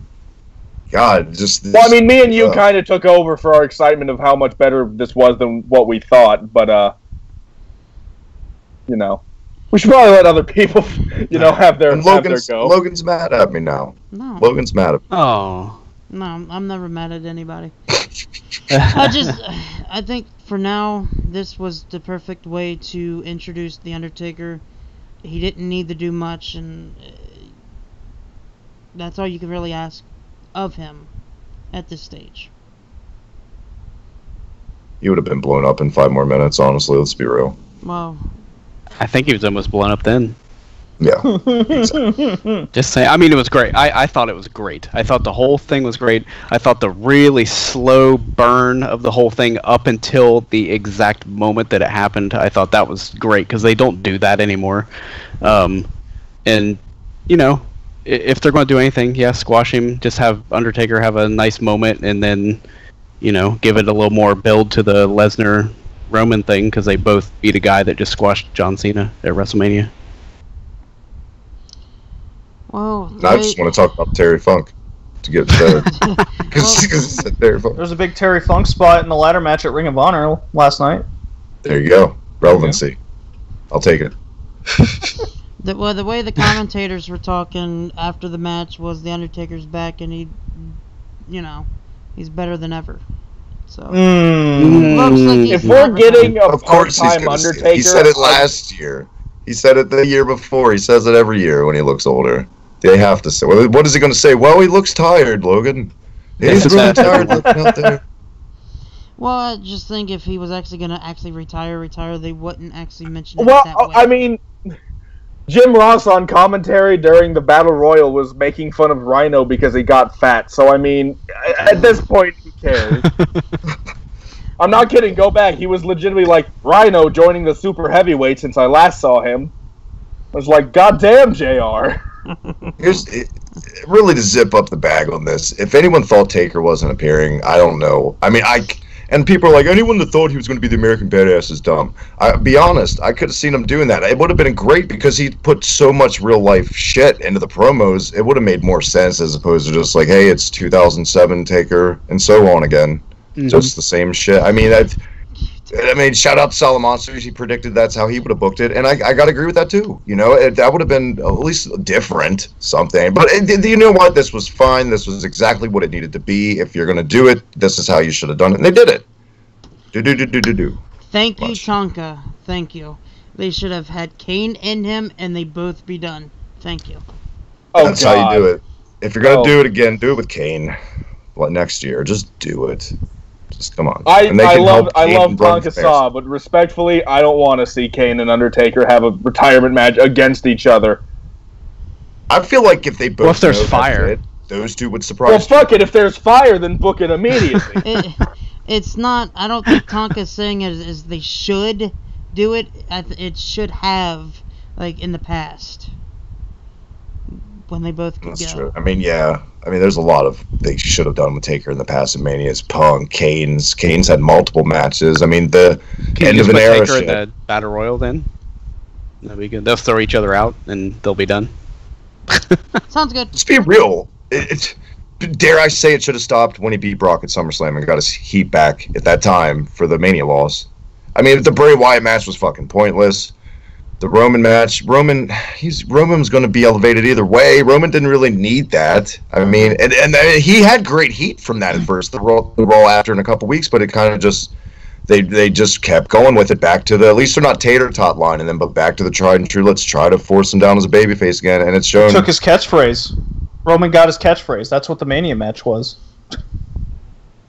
They need to be smarter with their booking with Roman at the end of the day, because he is over on house shows. He is over on Raws. There is a demographic. Casuals like Roman Reigns. People like Roman Reigns. And I feel like there are fans out there who say they hate Reigns. They want to like Reigns. How he's placed and booked on shows when a dead-ass tired crowd who just witnessed a work shift's length of wrestling might not be the best way to do it. Maybe get him out there, dare I say, take a risk earlier on the goddamn card when the crowd's a little bit hotter, comes off a little bit better. But we'll get there. We will get there. We will get there.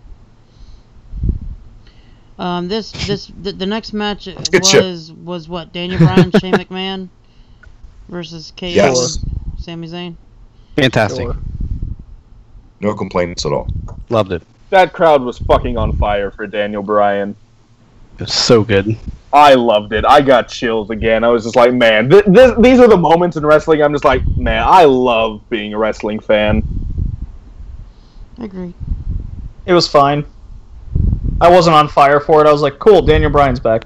That was it. You cynical bastard, you. Well, I mean, it was exactly what I expected. I didn't expect Daniel Bryan to, like, get powerbombed and he was out for half the match. I thought it would be the other way around. That way we're all hyped up for Daniel Bryan's valiant comeback, maybe a hot tag to Shane, but I still don't know how Shane was cleared, if that hernia was even real at this point. Now I question that. I think the thing was the diverticulitis. I don't know what that is, but I'm just assuming here. I think I heard that was real, and he was like being treated for that. The hernia was part of the storyline. Well, the diverticulitis, that's not a 1 week recovery, or even a 2. That's like a 6 week thing. So. And trust me, so you can do a lot of shit with the hernia. It's the recovery after you get it removed that you're pretty much immobile. While you have it, you're in a ton of shitload of pain, but you can still do stuff like he was doing. But it's that once you get the surgery, it's like a 6 week recovery time. Yep. But that first half of the match, like, I could have gave 2 shits. I was just waiting for Daniel Bryan to come back, because that's when I cared. It was storytelling, in my opinion. All it did was make Shane McMahon look strong. Which, dare I say, that character desperately needed too. Because talk about stale as old bread. Fuck. And it kind of, I think by the end of it, you know, the embrace with Bryan and how Shane looked, and I don't think Shane was selling. A lot of that, I think that was legit, by the way. I felt for Shane in this I think match. it usually is when he wrestles. Yeah. Is that weird? Shane McMahon is still, just has the worst work punch I've ever seen in my life. Cena, I mean... No, Shane McMahon is way worse than Cena. Yeah, Shane McMahon looks like he's hitting an empty bag of potatoes. You've seen Sid Vicious throw a punch, right? I'm just Well, we're not talking about yesterday. We're talking about today. Have you seen him take a dive off the top rope? Yeah. I like it. Was fine. I didn't hate it. I didn't love it. It was just nice to see Daniel Bryan back. At the end of the day, that's what this was for, and it did its job. I thought you were talking about the leg break at first. I didn't mind it because I almost threw up when I saw Sid break his leg, but that's off topic. But yeah, I think we're all I go back and watch it all the time. I was gonna say Corey Graves on commentary. Really, just there's so much stuff that he says that really helps him match out. And him saying Pat Patterson came up to hug Shane McMahon and he winced during catering earlier in the day. I was like, that was awesome. Oh, I was like, wow, that's great, but probably because he didn't want to be touched inappropriately. Oh, that wasn't awesome. Not co-signing that, Logan. It was the right booking decision at the end of the day. One of the few things we can agree on, I suppose. And they can still spin it. I mean, they get those two back in the store, in the company or whatever, or they could just show up on Raw. They're just going to show up on Raw, because then it would be a dumb kayfabe decision. Like, why wouldn't Stephanie and Kurt Angle hire Kevin Owens? Stephanie and Kurt Angle went out of their way to sign them, and they attack Kurt Angle backstage. And that I think they'll be off TV until Backlash, because they advertise Backlash as a dual-branded show. It's heavily rumored it's going to be a draft or a shakeup. I think they'll be off of TV until then, and then like in the shakeup or in the draft, however they do it, they'll say, "Oh yeah, Owens and Zayn are coming to Raw." God, does that hurt? Are all the call-ups going to SmackDown then? Do you remember those salad shakers McDonald had back in the day? Oh yeah. Every time they have one of these superstar shakeups, it's kind of like that, except the dressing inside shit, and Vince keeps shaking things up till the booking's fucked up, and he's got to spend a year fixing it again. Vince is getting his dressing all over it, pal. And it's balsamic vinaigrette, Pally. The booking's getting a little bit better right now, so it's. But I don't think you necessarily need a draft. I think you just need to add some fresh new pieces from NXT or something. Or they need to just not Ty Dillinger in a way he's supposed to be used. They need to not rape SmackDown like they did the last time. SmackDown was great, then the Superstar Shakeup happened, and then it just all went downhill from there. Yeah. Logan, speaking of going downhill, the rest of this pay-per-view. From then on, absolutely. It was a from then on, it became a little bit interesting, to say the least. And that's I think Drew might disagree with some of it, because I think Drew really liked this for the most part. Yeah. And that's not to say you're wrong. I enjoyed it. It was weird. I enjoyed it.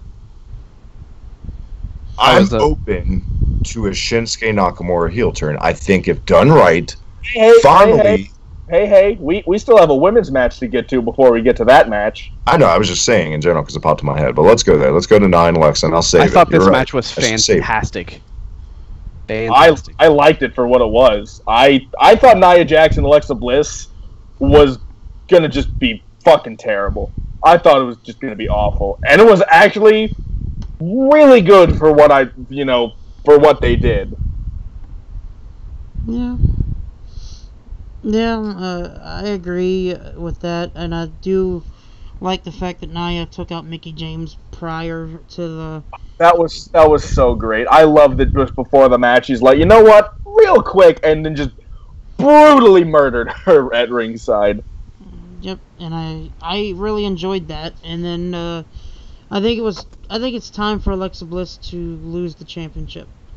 To be honest with you, I think Nia Jax does deserve it with a little bit of what she's done, but then again, it's like she's lost so much momentum going into this match that she was just like, kind of thrown in there, and I didn't really like that. Nia Jax got the win for the moment, which was perfect, and the feud was perfect, and the match was great and everything. But I still think she won the belt, and it won't be very long. I think it was just for this show. That's what I'm thinking. Who does she lose it to, do you think, then? She better fucking lose it to Asuka immediately. You could spin it like if you want to long-term her this with the title, spin it how she ends up becoming everything she hates because the title goes to her head. Then you bring in any kind of babyface challenger who's over with the crowd, and you kind of go from there if you want to heal her, because I think she comes off better as a heel, personally. And then bring in Alexa Bliss as a babyface? No. I mean, you could go that route. Christ. Yeah. Everyone's abandoned Alexa. Mickey's abandoned Alexa. Everyone's given up on Alexa. She's distraught to where you can't help but feel for her. And then maybe, because she lost the belt, she lost everything, and somehow they spin that back. They could even throw in angles. Let's say, fantasy book the shit up. If Buddy Murphy ends up winning the Cruiserweight title, you could even show vignettes of even he's just like, I got nothing for you. Or even he's mean to her. Like, she's truly lost everything. I don't know. That would be however, something. I thought it was going to be a lot worse than it was, like you guys. There. I didn't Perfect. love it, but I thought it was good. I thought the storytelling was great in it. I thought that worked out well. Exactly. Yeah, the fat shaming was great, right? Oh. See, everybody wants to know what the future holds for Nia Jax and the women's title, and I'm kind of just thinking back here in the back, like, what are they going to do next for Ronda Rousey? Honestly, that's a good point. Like, Ronda Rousey says she's like, she's full-time, she's going to be at Raw's, live events, all that. What does she do? And the fat shaming thing real quick. Guys. Don't get me started. I'm muting my mic now. It's not even that. It's fucking wrestling. Look, some of the most glorified promos are The Rock from the Attitude Era. He was way harsher on multiple men in promos than anything Alexa Bliss said. In one promo, Rock would bury a guy way more than Alexa Bliss said about anything. I just think people are too sensitive, and I just think that sometimes that is needed. Just like in a movie, it's what the fuck? I mean, It was probably their idea. Fuck. Exactly. It's probably Alexa. I don't know. I think if anything, it enhanced it. If he took that out, it would have just been, well, Nia's going for the title again, except this time the people like her. I mean, it was a little nuance, as they love to say, that it was added to it. And I was fine with it. It didn't offend me. And at least Nia actually she won, so it was like, hooray for the people that get made fun of. Nia won. Give her that. She just about crushed Alexa Bliss, though, with that middle rope Samoan drop. Like, that finish was that was brutal. Yeah. That was awesome. Yep. Tonka makes a good point. Nia needs to be a monster, not a positive person at all. They have booked her really weird. And I'm going to go off on that, to be honest with you. Being a bigger person, I could care less what anybody else thinks of me. So it doesn't really make Nia Jax look, relevant in that way, as a big person. Like, she shouldn't give a shit what anybody else says. She just goes Dare I say, Logan, it makes her look weaker. Yes. Like she can't hack a little bit of. Yeah, that's kind of what the problem is here. That is, if I don't give a shit what other people think of me, she shouldn't as a monster. I completely agree with every bit of that, except for the way this was booked up to it. I thought it was perfect. I mean, I'm saying going forward. Sure. But for the past, it's like, oh, okay, this could be the one-off, but do not continue it. I'm honestly, I get what you're saying, Logan. I'm also a bigger guy. I mean, we're both bigger people in different ways, but I understand. Like, if I don't know how Nia felt about the storyline. I don't know if she gave a shit or not. I don't know if part of it was, kind of real to her because she is a bigger woman. But, like, I can relate to the storyline. I have been bullied all my life for being overweight, and especially by people, if I'm like the Nia Jax, I've been bullied by people, like Alexa Bliss, who, really skinny, never have to worry about that kind of thing. I understand the storyline. I get it. And, like, me personally, I tend not to give a shit what people say, but sometimes it gets to me. So, like, I get it. I got the storyline, and I enjoyed watching it play out, and I enjoyed, from a personal perspective, watching Nia Jax, someone who is, deals with weight issues, even now. I enjoyed personally watching her win. I like this. This was like a feel-good moment to me personally. But now that she's... Sorry, Travis. Go ahead. No, go ahead. I was going to say, just now that she's the champion, and don't continue the storyline, because, for example, Killian Dane in NXT, you do not see him complaining or crying about somebody talk about his weight. Oh, you shouldn't be able to climb a ladder. Blah, blah, blah, blah, blah. To me, just don't move right, on. But I mean, in the real world, men and women are looked at in a totally different, perspective. If an overweight guy if a guy is overweight, people tend not to really care about that compared to if a girl is overweight. It's just kind of how it is. And so, it makes sense to me that they've, do the storyline with Nia Jax compared to, a Killian Dane or a Lars Sullivan or something like that. It gets complicated, and it goes back to, and I 100% agree with what Tonka said about the monster heel thing. I always have to hold back anytime Nia Jax is brought up, talking about, why are we here in the first place? There's no reason someone shouldn't have by now picked up the mantle of what Karma should have been when she came in, because we saw that Awesome Kong and Gail Kim are quite capable of having kick-ass matches with just a regular plain old monster heel and a babyface. It's possible. God forbid we do it. But alas, this is what we have. And sometimes you got to roll up your sleeve. What you're left with is what you got. And like I said, I liked it. I just got to accept that's what they're doing with Nia. It's, could be worse, I guess. It could always be worse, right? Right. Yeah, and I like what Tonka says. It's a weird lack of awareness. I mean, they have Rousey now. What mountain will she climb? Asuka, they just killed the streak. I mean, they'll try Ronda and Charlotte, but for me, I see them at the end of the day. A year from now, maybe a little bit more, it'll be Baszler and Ronda. That's the closest thing that they probably have. And you can tell the excitement in my voice for that. I'm sure JD, though. You probably want that really bad. And I can see the hype for that if booked well. I really can. I don't want to see Baszler Ronda. There you go. I don't want to see two similar styles clashing like that. You're right though. What's left? What mountain would there be? They need to get on it fast. They got some time though, I guess. I don't. To me, right now though, I can't say like the streak is really that important when it comes to Asuka versus Ronda Rousey, because it's going to be, Asuka put on a really good match with Charlotte. She gave it her all, and Charlotte did as well. So it's like Ronda's going to do the same thing. And they might be equal, just like Charlotte and Asuka was tonight. Hogan in the 80s, one of the most, you always expected him to win. It was never an afterthought that he would lose a match. Didn't have a streak. She doesn't need that streak. If anything, it's established her as fuck now. And now she's like, she's made right now. For now. Yeah. For now. Shall we move on, gentlemen, to the WWE title match? Thank you, Colin. Yeah. Of course, it is time for first of all, it didn't close the show. Should it have? Would we have rather seen it go in front of a more tired crowd, seeing that the Brock and Roman stuff, even though it was hard hitting, a bloodbath at the end, got nothing? I mean, honestly, with the way this ended, I'm more okay with Brock and Roman main eventing, given how this match went, because, I mean, unbeknownst to me, the match went about 20 minutes. I thought it went exactly 20 minutes, like to the clock. I'm seeing 20 minutes, 20 seconds, but it's neither here nor there. To me, and I don't know if this is because it was good, because I wasn't paying enough attention to it. To me, the match felt like 7 minutes. I thought the match was over before it even started. First of all, really quick, shout out to the guitarist from Alice Cooper, or I don't remember what her name was. That entrance was fucking badass. That was a great entrance for Nakamura. She's really good. Yes, she is. She shredded that thing.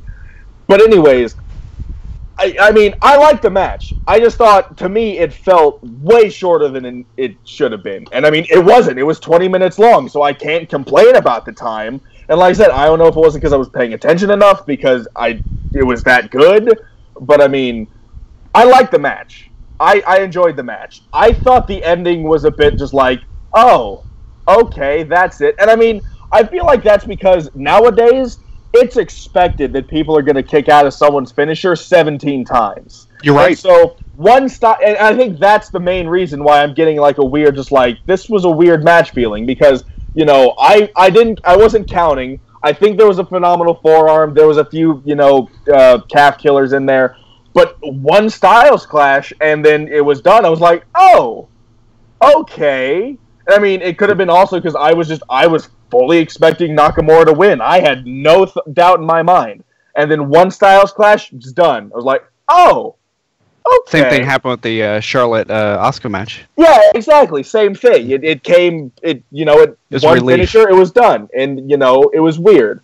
And then the thing happened after the match where, you think Nakamura is going to be like, oh, here's your title, you beat me fair and square. He was going to take the same route as Asuka did. Nope. low blow, and we're getting a heel Nakamura, which I'm excited for. I don't know about anybody else. I'm excited for the prospect of a heel Nakamura. I don't know how good it's going to be.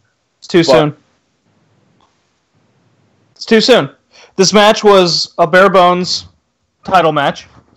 They weren't able to do any sort of in-ring storytelling. It was just move after move after move. There was a little bit of injury selling for about 2 moves, and then it was gone. The Nakamura heel turn does nothing for me. It gives me a little, shock value for the moment and maybe for a few weeks, but then what do you do with Nakamura after that? Why couldn't this be the other way around? I've seen the Foreigner be the bad guy in WWE for 40 years. And yes, I'm only 30, but I've seen past matches plenty of times. I've seen the Foreigner be the bad guy. This is also the second Japanese star, the second Royal Rumble winner on the night to lose. I had AJ Styles winning. I'm not happy with it. I called WWE out saying they don't have the balls to put the title on a Japanese star, let alone a foreigner these days. Why couldn't this be the other way around? Why couldn't Styles lose? Nakamura's stale. I think but you can still build. They're stale. He's stale because of WWE with the whole gender thing. Just because the guy's stale, you can still build him up. Have Styles beat the shit out of him. That immediately makes you sorry for him. There are other ways to go around this. Having Nakamura heel already this shortened into his main roster career, it just raises red flags for me immediately. What would he have done as a babyface after this, though? Because with him turning heel, it gives them a reason to continue this AJ Styles and Nakamura feud, which I will have to assume. I mean, I could be wrong given the way they booked tonight, but I have to assume at the end of this feud, Nakamura will be walking away as WWE Champion. If he was still a babyface and this didn't happen, what did they do? You could have just had it the other way around. You could have had it the other way around. Chris Jericho said it best. I'm tired of this Nakamura bullshit. That's what they're doing right here. Now a heel move? Okay. Do I think he's going to win the title down the line? I don't think so. I don't think he's going to win now. I'm tired of this Nakamura bullshit and him not winning. He's lost at Jinder. Now he's lost at WrestleMania. How am I to expect he's going to win anything else now? They're out Roman in the Rumble. I mean, that's... If anything, that was something. So did Randy Orton last year. Yeah, but the only issue is Randy Orton won his match. Nakamura didn't. WWE just doesn't know what to do with foreigners except make them bad guys. I'm tired of it. I've seen it 1,000 times. It does nothing for me anymore. The speculated butting heads between Triple H and Vince you hear about. I think Triple H has a totally different vision for Nakamura than Vince, and that's probably one of the things they butt the heads the most about. Absolutely. We saw Nakamura as a babyface with his entrance in NXT. They didn't have to do anything with Nakamura in NXT except put on good matches. That's all it took. But at the same time, if I'm sitting on my couch weekly and I'm seeing the less and less hype weekly for guys like Bobby Roode, Nakamura, Triple H has to notice that stuff too.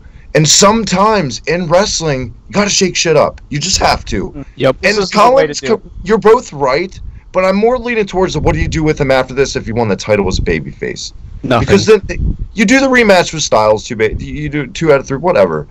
But dude, I feel like he's been growing stale, and that's their fault. That is 100%. He should have been handled completely different, and that's been beaten like a dead horse on many shows. But just basics to summarize it up, he should have been handled in less is more type segments.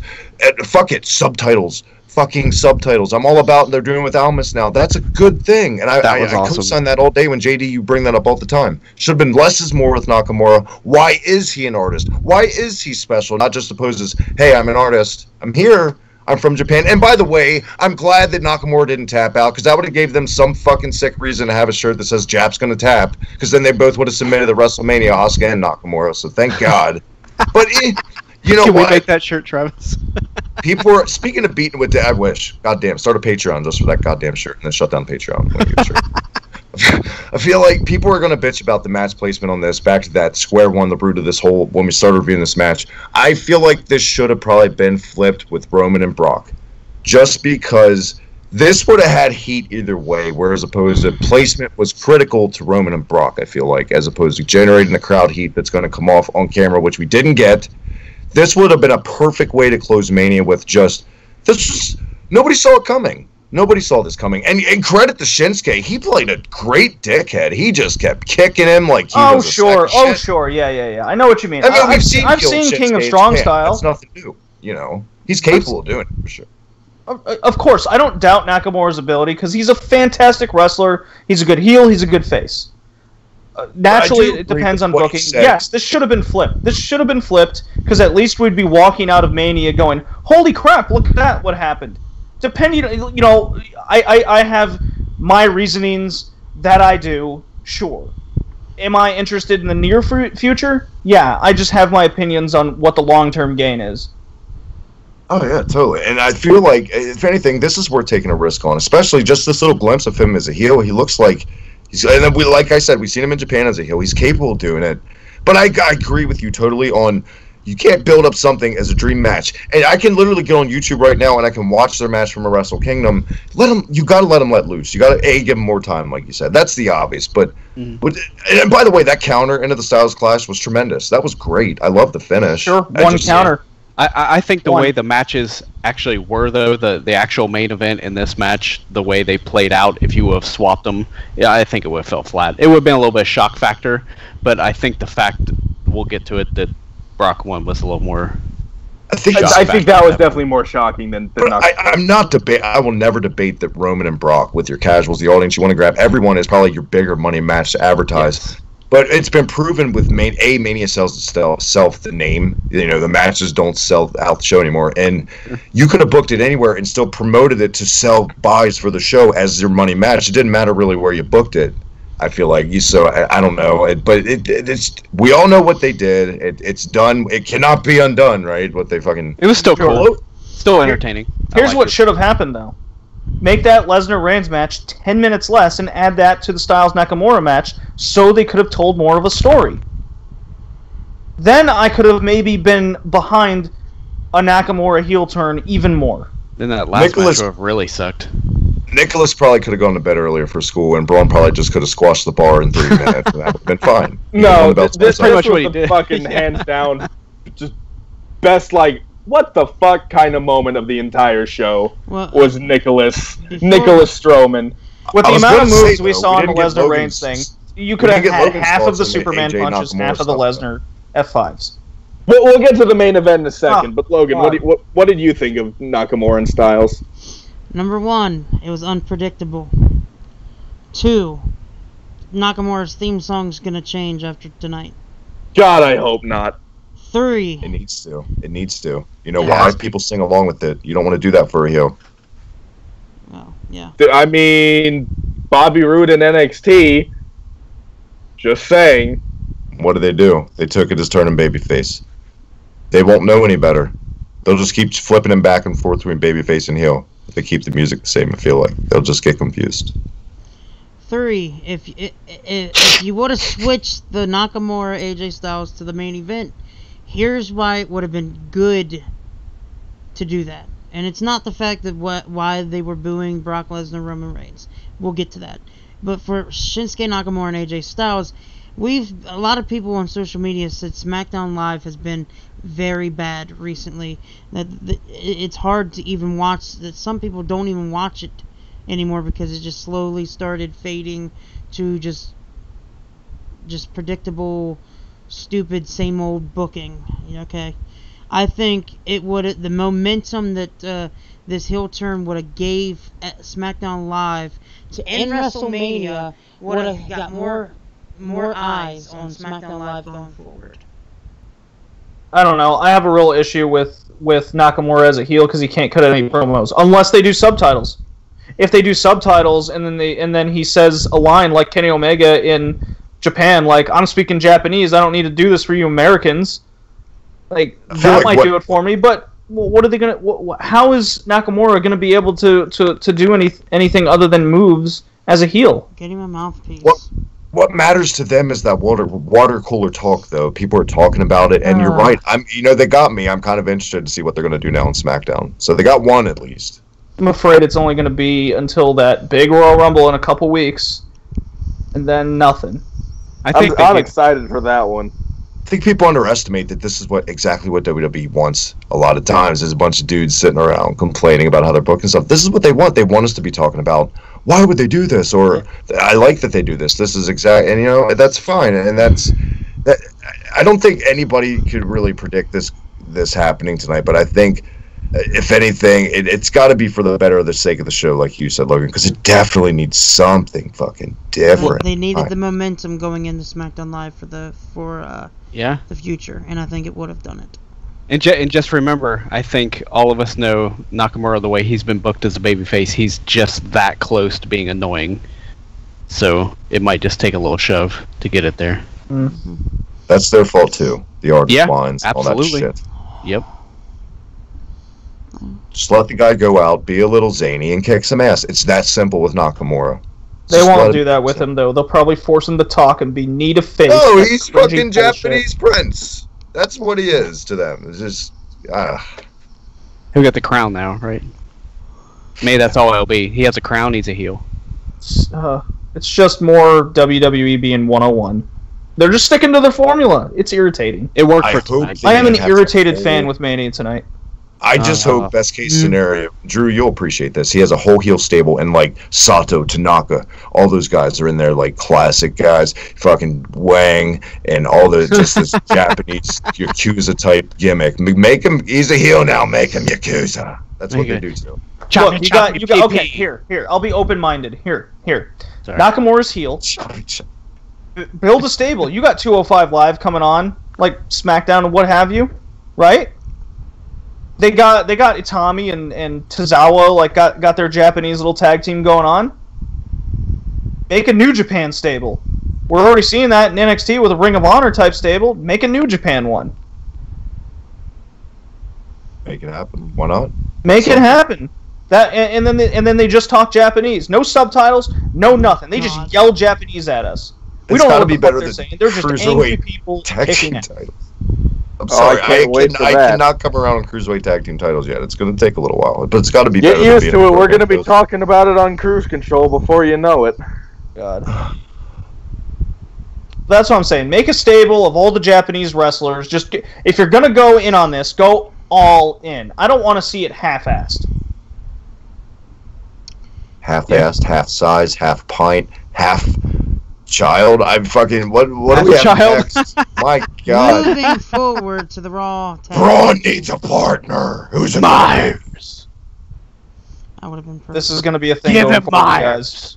God, I can't fucking wait for the payoff to this match. I can't wait for Raw tomorrow. I'm picturing King Kong Bundy squashing the midgets, and I'm picturing this, and that's I shouldn't. I saw a tweet, and it was by Jimmy Havoc, who is just fantastic. And he says he wanted to see Nicholas get tagged in and just take a lariat that just fucking decapitated him. I wanted to see that. I wanted to see Sheamus kick this child so hard. I would never want to see that. He goes flying up the ramp and he like slides up like a reverse slip and slide from the broke kick. The jokes coming out of this match is the highlight, and that shouldn't be. The amount of jokes that have happened are fucking fantastic. Now let me remind you guys, they put it between Nakamura and Styles and Lesnar and Reigns. So the two assumed main event matches, they put this between. We had to assume it was going to be something like this. Right. This is exactly what I'm calling right now for tomorrow night on Monday Night Raw. Kurt Angle's going to come out. Cesaro and Sheamus is going to come out. They're going to complain about it. They're going to say that match should not have happened because he is not a WWE contracted superstar. You know what I mean? And then Braun's going to come out, and then bam, he's going to actually have a tag team partner. Well, here's what I think is going to happen. It's even worse. God. It's going to be a recurring segment with Braun Strowman where he goes out to the audience and just picks somebody to be his partner every night. What if Nicholas ends up being his son in storyline, and they do that, and they put custody over a ladder? Just knowing that. Oh, man. That's when Rey Mysterio can make his return. There you go! Look at that! See? Boom. See? He's a name. Great. But no, as like a pure like WrestleMania, like what the fuck is happening moment, I thought this was just one of the best, just like, well, that's not what I expected kind of things. I loved this. I thought it was amazing. I loved when he tagged Nicholas in. Nicholas got in. He was just like, Braun, and then he just tagged Braun right back in. And what did I do wrong? I'm 19. This child is 10. What was I doing wrong that this wasn't me 9 years ago? Yeah. This little bastard is going to get more pussy when he gets to high school than any of us combined. This piece of shit can say he won the tag team championships at WrestleMania when he was fucking 10 years old. We'll see how he does. Logan, I wish we could create child characters on Hibiki Pro, because there's our next match. We could do Colin and Nicholas. I do agree the fact that he would probably get more pussy than Colin, but damn, us? Oh, what? Yeah, okay, Mr. Hotshot Logan. Sure, you can't even find your penis. Fuck off. Okay, remember you said something about me can't seeing my toes? Don't forget, Colin. It's bigger than that. Whatever helps you sleep at night, bud. Yeah. So, they're actually booking Braun Strowman into Big Show territory. Yes, That's your new gimmick. The Peacemaker. JD. No. Look at that. Oh. This is what I was afraid of when they started doing the comedic segments. Look, I'll give Braun Strowman credit. He's over as fuck. He can do no wrong. Great. Good for him. Proud of him. Good job. The issue now is he's going to become Big Show and just be a comedic sketch all the time with the occasional monster-type win thing that they do with the big guys. I assumed that from the beginning when I saw how they were handling him. I was like, he's going to be hot for a minute, and then he's just going to be Big Show. He's still hot, though. Too. Well, Big Show's been hot. Big Show's very popular. They put Braun in an elf sketch with Drew Gulak, which was silly, but Braun's been red hot, and that was months ago. I mean, they could totally fuck him up and make him Big Show comedy, but I like to think they know enough that Braun's a little bit more special than that right now. Okay, but I mean, let's be honest. Are you on the payroll? Are you on the payroll? Let's be honest here. If he brought out his partner as, Big Show or Kane or someone who was probably going to be the partner before this idea popped in, everyone would have just bitched like, oh, it was too predictable. Oh, it's boring. Oh, give us something new. We got something new. Yes, it was a little out of left field, but what the fuck? People complain that wrestling is too predictable. It's very WWE of them. Right, on your list, JD. That wrestling is too predictable, and then they JD on your list. Who did everyone predict tonight? And Strowman in question mark. Every single person picked Strowman to win. No, wait. Somebody picked the bar. Hold on. They were stupid. Raw tag team titles. I'm pretty sure it was Colin. No. That wasn't me. I picked Braun. Logan picked the bar. You're stupid. He was the only one. It could have happened. I picked the bar because I thought whoever his tag team partner was going to take the pinfall. I wanted Nicholas to be the one who got the pinfall. You think for a second Nicholas was going to take that pinfall? You silly guy. It should have been the kid from Angels in the Outfield, because Drew just said it could happen. I just thought of him. I love that movie. Fucking Travis with the Angels in the Outfield reference. God bless. Remember this prediction? It's 3 o'clock in the morning here, Colin. Bear with me, okay? Remember? Hey, it's only 11:41 over here. Hashtag West Coast, bitch. Go ahead, Logan. Don't forget the prediction that I gave was days ago. So I mean, it's. I love. Well, it's okay to be wrong. It's fine. I'd rather be wrong. I wish I was more wrong tonight. Honestly, same. Jesus. That's what they did. Nicholas and Braun, guys, new champs. Wonder if Nicholas shows up tomorrow. He has to. There's no way he doesn't. I think that's probably why he was picked. Are you going to be here tomorrow? Yeah, okay, come on. Yeah, my parents got the all-week VIP exclusive pass. I'll be here. Yeah, he probably told. Oh, thank you for the call out. I seriously do wonder who the fuck this kid is. Like, I'm very curious who this kid actually is. I think he's just a kid that was randomly chosen out of the VIP pass. I'm calling it now. He's going to have his own shirt that says, "Get these grades." You saw that on the tweet I retweeted, you asshole. No, I didn't. I didn't see that. Bullshit. Daniel Deeds lead in the chat says Nicholas is one of the ref's kids. John Cone. Really? Okay. That'd be cool, I guess. Makes total sense. I'm good with that. I like John Cone. He's a good ref. Alright, I mean... I see. Fine. Hashtag give refs a chance. Come on. Was John the one refereeing the match? No, I don't even refereeing know the match? Okay, why has nobody said it took until he said his name was Nicholas that I didn't think it was a little boy? I'm a dick. I was confused of the gender as well. I was like, is that a girl or a boy with long hair? I can't tell. I was like, I remember even saying out loud to the people watching, I go, but she must be thrilled. Literally. And then, yeah, I'm a dick. No, You're not a dick. I'm right on You're not a dick. A child of that age, you can't tell with that kind of oversized t-shirt on, sweatshirt. It's definitely his son. And it makes me feel like it's even more a plant because Braun probably any other time would have, what's your name, sweetheart? Yeah. So, well, it's okay. You don't want him to sign releases and get hurt and shit. Tonka says that makes it so much less special. I don't know. I'd prefer that than the VIP child. Shit.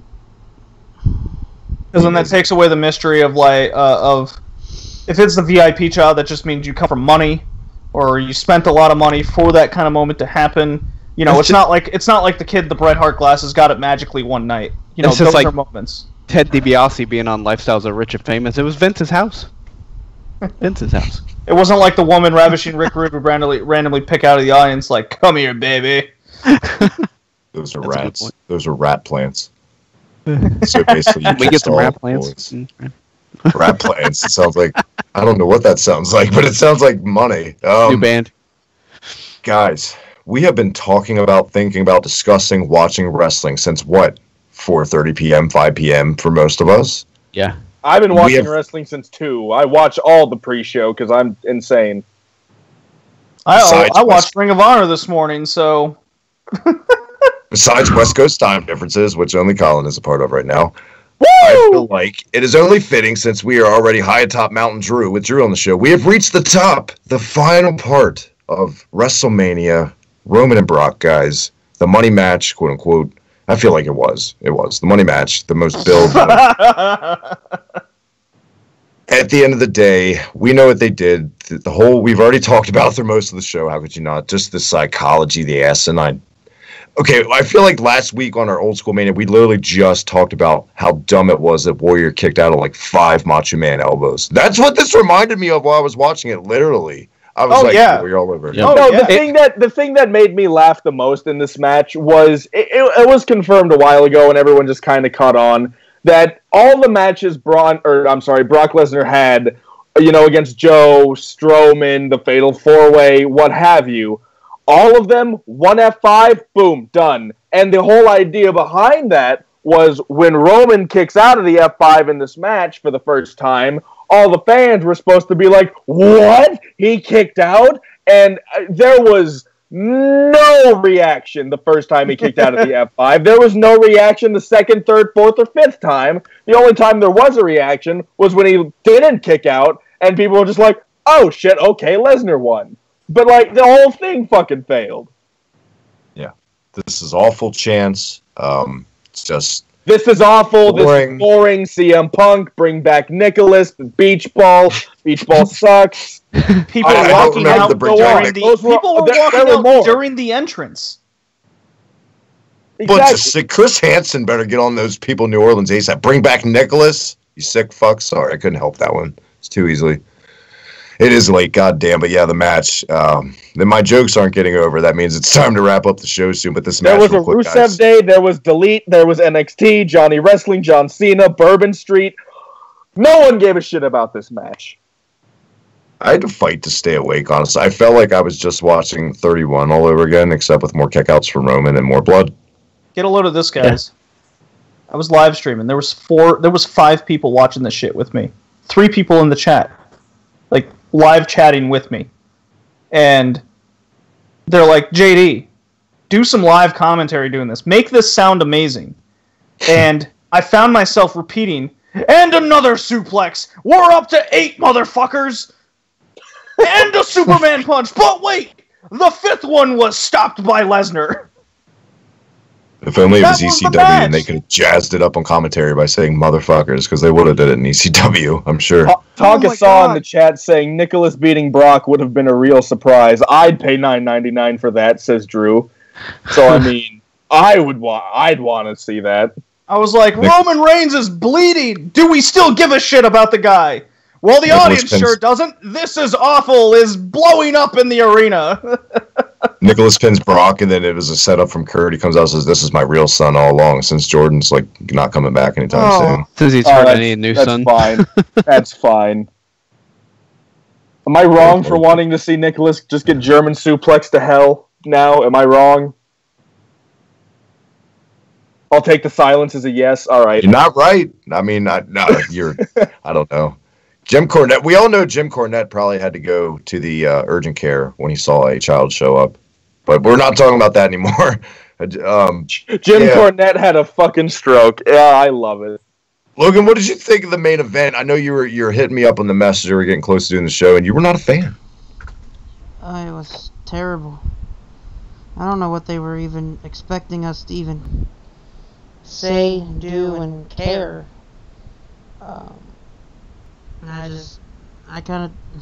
Somebody said earlier that the SmackDown Live Tag Team Championship match was the piss break. This was my piss break. You would think they would have done something different, even a Lesnar win, as, you know, we all thought Roman was going to win. I put it on the podcast. I put it on the cast yesterday. What if Lesnar wins, guys? Does it even matter? None of us even looked at you with any credibility. We were all just like, Lesnar isn't winning. I put it out there yesterday. I'm like, don't put it past WWE just because we all think Roman's winning. I'm happy they did it. So now I'm happy they did it. The match, if you look past the audience just fucking shitting on the entire match, I thought the match was okay. I thought their match at 31 was better. But this match wasn't terrible. I liked the blood. I liked, he split him open with his elbows. I thought it was fine. But other than that, it was an ending. It was okay. I enjoyed the shock value as far as Lesnar actually winning. And for a while, like during the match, and I'm not trying to say, I knew it was going to happen. Part of me was like, I think Lesnar might win. And like after the first F5s, I was kind of like expecting it to happen. And then it actually did. And I was like, oh shit, okay. Sure. I don't like it because I fucking hate Lesnar at this point and I just want him to go away and I want an actual, world champion. But I'll take it for the shock value in the moment, I guess. Here's now the question we all must ask. Because the rumor is Samoa Joe is going to be Roman Reigns' next feud. So we know Joe is taking the pin in that. I think this was a last-minute decision, honestly. I think Reigns was going to win probably up until some point today. And then Vince was like, hey, Lesnar, here's more money. Sign with us for another month. All right. And then, they decided to do the old switcheroo on us. What do you do now? Like Lesnar goes away for a month, for a lot of months now. I guess that's the thing. I mean, like that's the underlying issue with this whole shock thing. What if if Roman Reigns won, people would have shit on it more than they did this. I feel like this was more well received than everything else. And got Seth Rollins just sitting there with all this momentum. Right. That's the only positive thing. Travis, when you were mentioning that Seth Rollins got that belt now, all makes sense now.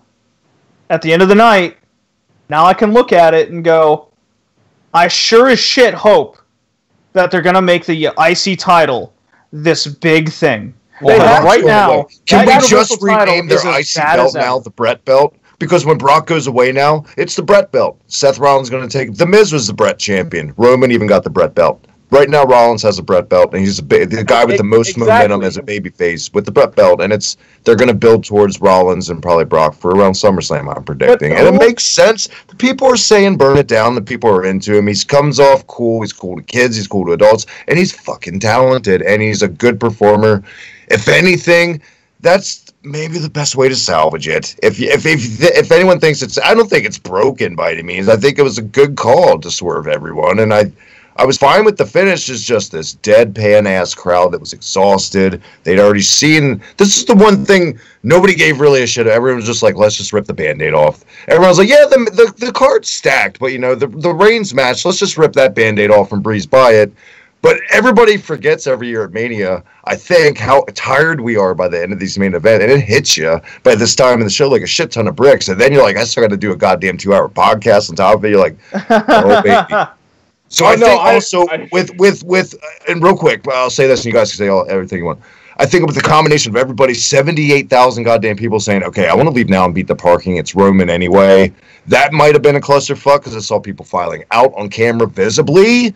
You know what I mean? Multiple shots. That's also a thing with main events and huge-ass crowds like this. Hell, even a regular arena, people want to dip out, beat the fucking traffic. That's understandable. A lot of factors. Here's the issue with that, Travis. You go to a basketball game, the NBA Finals, Game 7, 2 minutes left, guys up by 10. You're not leaving just to beat traffic. This was at Game 2. This was a repeat Finals that we've seen before. Celtics-Lakers, that's what they built it as, their big money match. You shouldn't have a main event where you visibly see people leaving, no matter how long it is.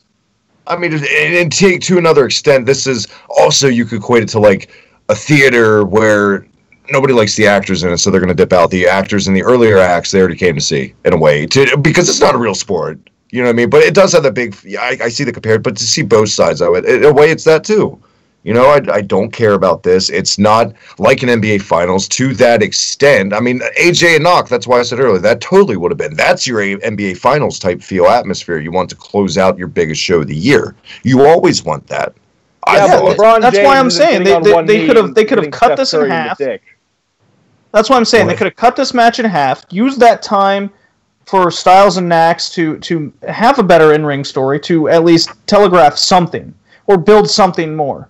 And who knows? I mentioned this before on Good Goes where I mentioned it, but I go, look, you put Roman Reigns Lesnar somewhere else in the card, I almost guarantee we would have cared maybe a little bit more of what happened. We would have been more into it. This is we were praising them last year on Slam Pigs and whatnot about how they didn't close with Goldberg and Brock last year. It was the right call to put that in the middle. Fans cared more. I felt it translated well. And it wasn't long either. It wasn't that long. And it closed with Taker Reigns. Drew, I feel like you're pretty on board with how this played out for the most part. Sure. What is it about it that you feel like was done right and you think people were maybe overreacting a little bit about? I think just in general.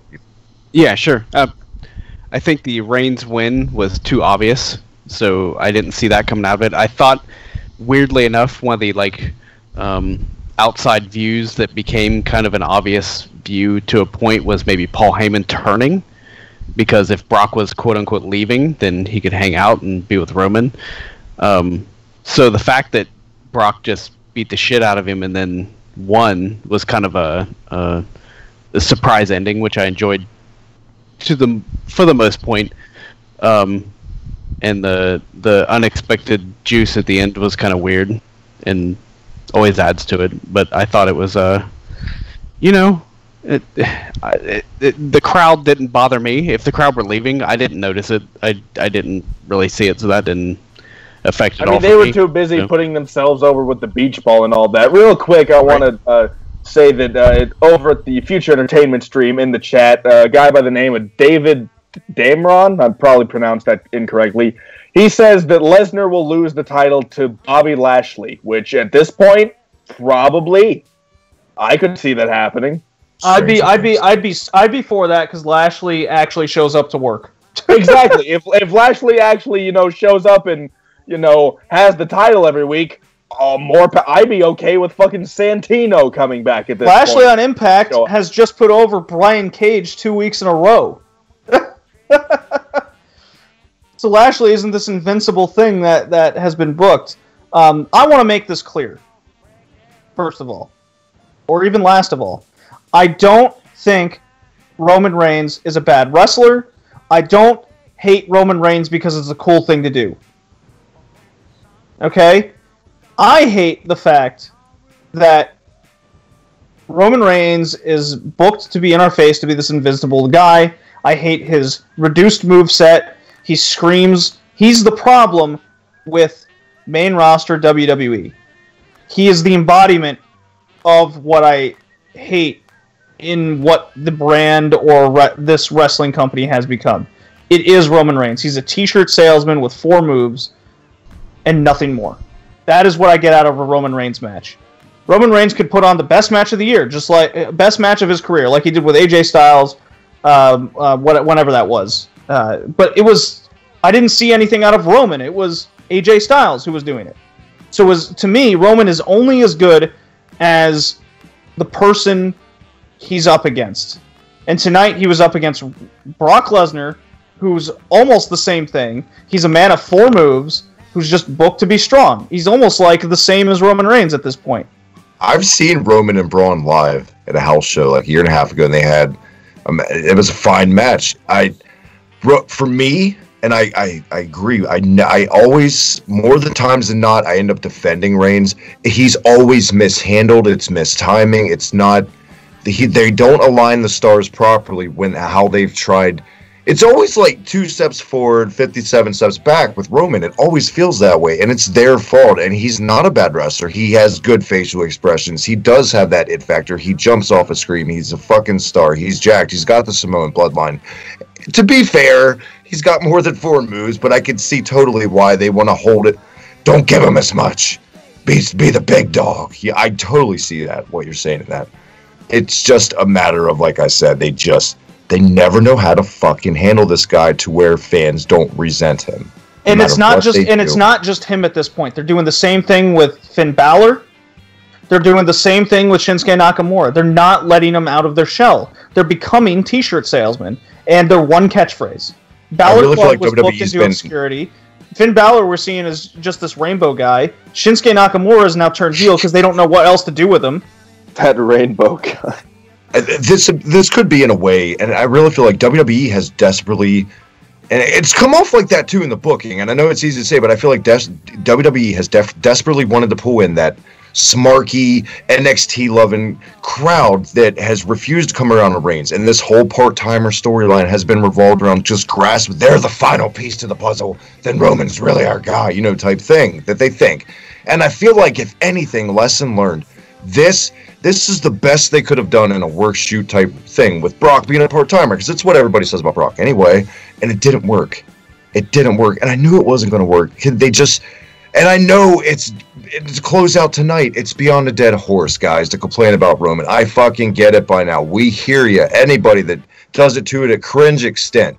But when we go at it like we all do, about just an open mind about it, really, it's truly time to shake some shit up. It's not going to work. Those people are never going to come around on him. Point in case, not on the biggest level, but the Usos, when they were in their cringy ass, let's sell some more t-shirts with their Ultimate Warrior shitty face paint, it didn't work, and the fans ended up booing the Usos out of the building. The Usos were themselves, and it fucking worked. More times than not, when you make a guy heel, it fucking works. Does Rocky Maivia ring a bell? Does to me, does to a lot of other people, but it's beyond time. I'm over talking about you need to turn Roman. If it doesn't stare them in the face right now, then all hope is truly lost, and they are mildly retarded, because, my God, the sun is staring them in the eyes right now with Daniel Bryan. If they don't do something, they got to move him to Raw. They got to do something with Bryan. If anything's going to be shaken up, Bryan needs to be the focal point of your biggest angles. Why not Bryan and Brock? Fuck it. That's the sun staring them at the face. They need to just pull back a little bit more on Reigns, even when they said they were this past year. Well, he's not the defenders of Reigns. You know who you have, the ones that never fucking admit that he's being booked like shit. They always defended those people, right?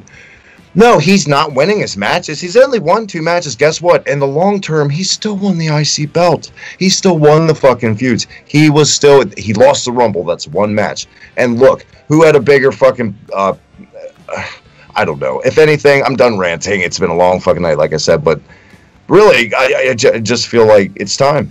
It is truly now the time to do something different with Reigns. Or because personally, I'm not looking forward to another 10 years of a Cena era where this guy's polarizing. I miss days when a guy was on top, fans were on board. Look at Johnny Gargano right now. It's fucking great. He should Oh be my Brock. God. He should be Brock right now.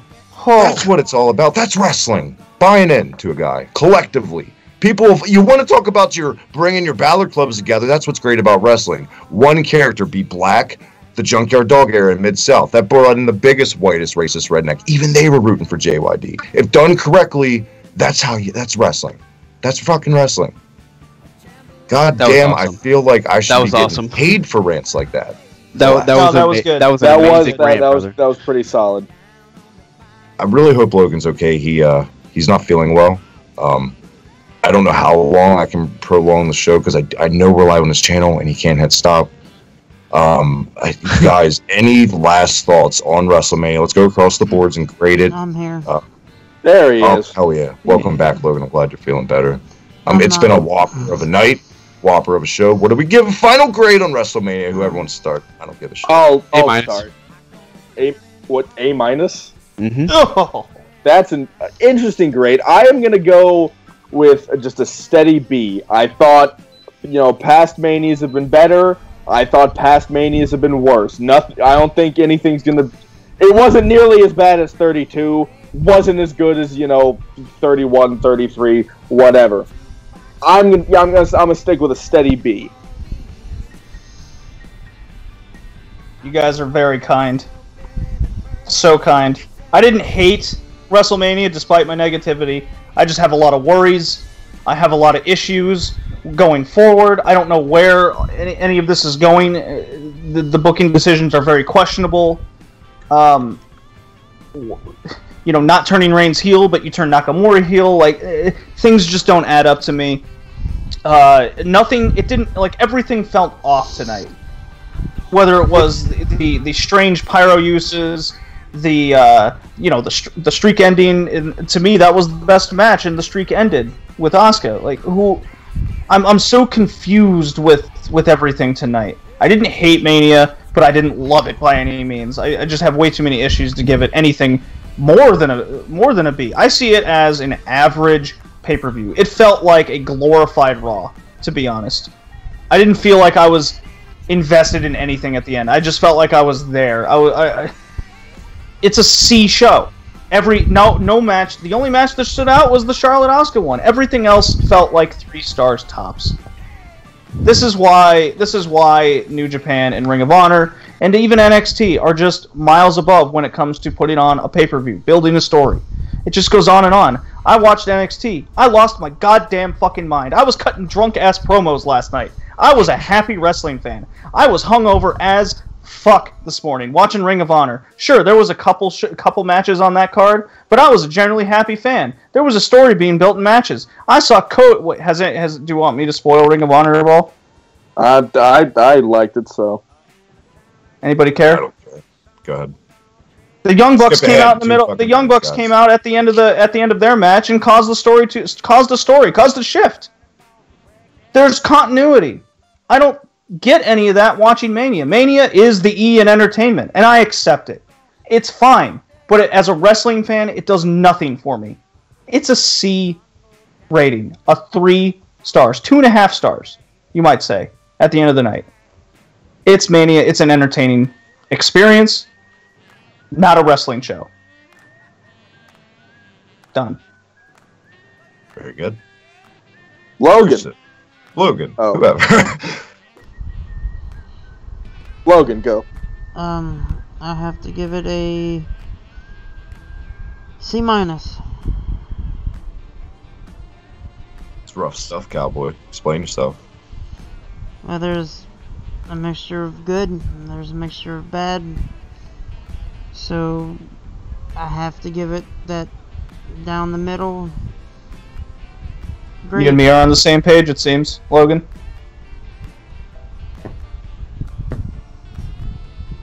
Drew? A minus. Oh, God. okay. Boom! Look at that. I'm curious, Drew, real quick. Yeah, sure. Do you watch like New Japan or Ring of Honor? I do. And what do you think of like Supercard or Sakura Genesis? I haven't watched either yet. Did you watch the New Genesis. Japan Cup? Yeah, pieces, highlights. And that doesn't stick out as you as a better wrestling program? Not from what I expect from WWE. So what you expect from WWE, this is prime time. Yeah, I can't put the two on the same scale. Almost, I would say that. No, I get what you're saying. I also watch New Japan. I watch Sakura Genesis, all that. I expect the kind of shows from New Japan that they give us. I went into this WrestleMania. Honestly, I'm not sure what I expected. It wasn't this, but it was better than what I thought it could have been. Like agreed. I get his point. Like I understand. Like with New Japan, I expect an amazing show. So it's. But how is that acceptable for what WWE does? Because I'm not WWE, saying it's in their tagline for it, the showcase. It's a showcase. It's a Herb Abrams glitz and glamour thing. It's apples and oranges, where New Japan is a streamlined match to fucking match, not even a breather in between matches. Literally, the guys are headed backstage. They're already cutting to the next guy's entrance usually, which is fine and is awesome, and I love New Japan, but it's totally different animals in a way, and they're both self-aware. They're both advertised fully self-aware of what they are. They don't try to bullshit. WWE doesn't try to be like, we're better than the G1. We are pro wrestling. No, WWE I get that, but this is the showcase of the Immortals, blah, blah, blah, Kid Rock, all the bullshit. I get that, but it's World Wrestling Entertainment, and I feel like they're neglecting the It's not wrestling anymore. over the entertainment. It's World Sports Entertainment, pal. Well, then call it WSE then. Fuck. They are always, at the end of the day, going to have the tried and true defense of our shows have something for everybody. No, I don't. I'm not on their goddamn payroll, and I've found myself defending them more times than not, but I feel like there kind of was on this show. So, not saying it's all good, but that's what sports entertainment is, as opposed to pro wrestling and Ring of Honor and New Japan. I feel like my 8-year-olds are not going to get in to a New Japan show. They're just not, unless it's Chris Jericho. I kind of recognize him because my dad plays him in a game or talks about him or sees him sometimes. Other than that, it's you know what I'm saying. Exactly. I don't know what I'm saying, because when I was a kid, I didn't buy this shit. I watched WCW for reasons. This wasn't acceptable when I was 6. Yeah, but I mean, so did I. So did Drew. So did a lot of people. And yeah. So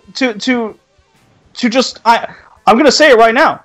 I think you guys are all lowering. Because Carl Malone and Dennis Rodman never wrestled. Oh, and RoboCop never showed up way before the NWO happened. That never happened at WCW. None of that.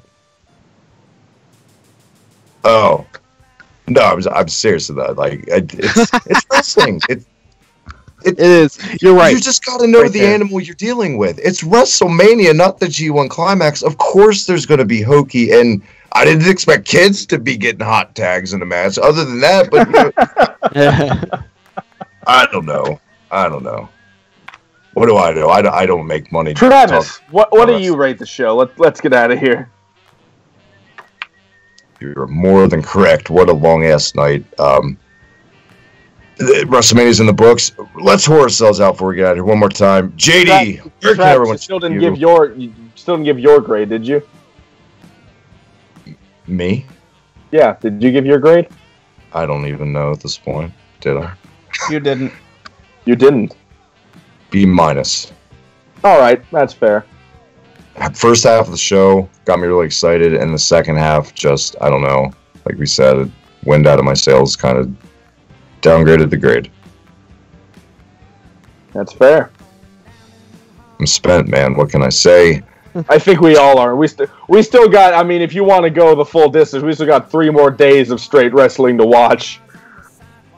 That's self-imposed if you choose. I don't know if I can. I mean, the Raw after Mania is a given. SmackDown and the NXT are your choices. JD, where can everyone check you out? Red Leaf Retchcast, all that goodness. Red Leaf Retrocast, iTunes, Google Play, a plethora of other things. It's not just wrestling, it's all different animals. But tomorrow I'll be recording with Rad and my buddy over here, Hibiki TMD, over not just WrestleMania. It's just kind of an overview of the great wrestling weekend and some of the top events that happened. So that'll be coming up later this week. Red Leaf Retrocast, WrestleCast specifically. If you're a wrestling fan, come check us out. There you go. With the almighty Rat Zero. And I'm excited for tomorrow night. Talking more wrestling, more graps.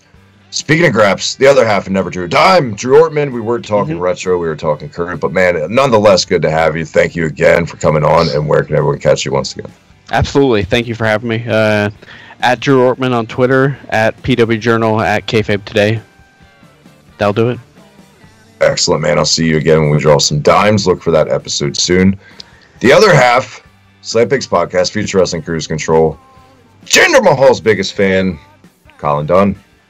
Oh, man, it never gets old. Real quick, before I plug my shit, I want to give a shout-out to people who were in the chat tonight. We had Hammered Productions, we had Snare, we had Tonka Saw, who was always a great surprise.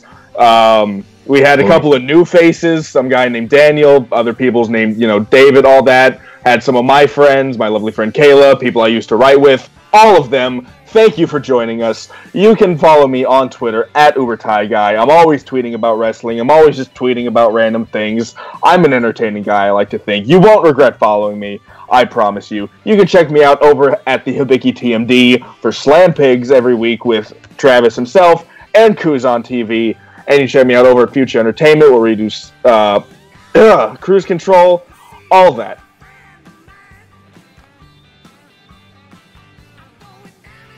Very well put. Thank you again, Colin, for joining me. I'll see you this week.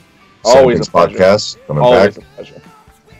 The other half of the 2 days simulcast, the Iron Man, the most dedicated podcaster I've ever met. My man, Red Hot Fire Logan Myers. We did it, man. Mission accomplished. Thank you so much for having us at the simulcast. Thank you, Travis. And yes, thank you to everybody in the chat that was listening. Colin gave the big list of names, and thank you everybody that's on here. Drew, JD, Colin, and Travis, thanks for letting me come on Slam Pigs once again and on this simulcast. But you guys can check me right there on Twitter at LoganMyers144. And if you're listening and watching Future Wrestling Podcast or Slam Pigs, hit that like and that subscribe button today. A little too sweet action to you, Logan. I'll see you when Mickey Bros next episode drops. Special guest, not drop. Forget who that is. Until then, as always, follow me on Twitter at the guys. I want to thank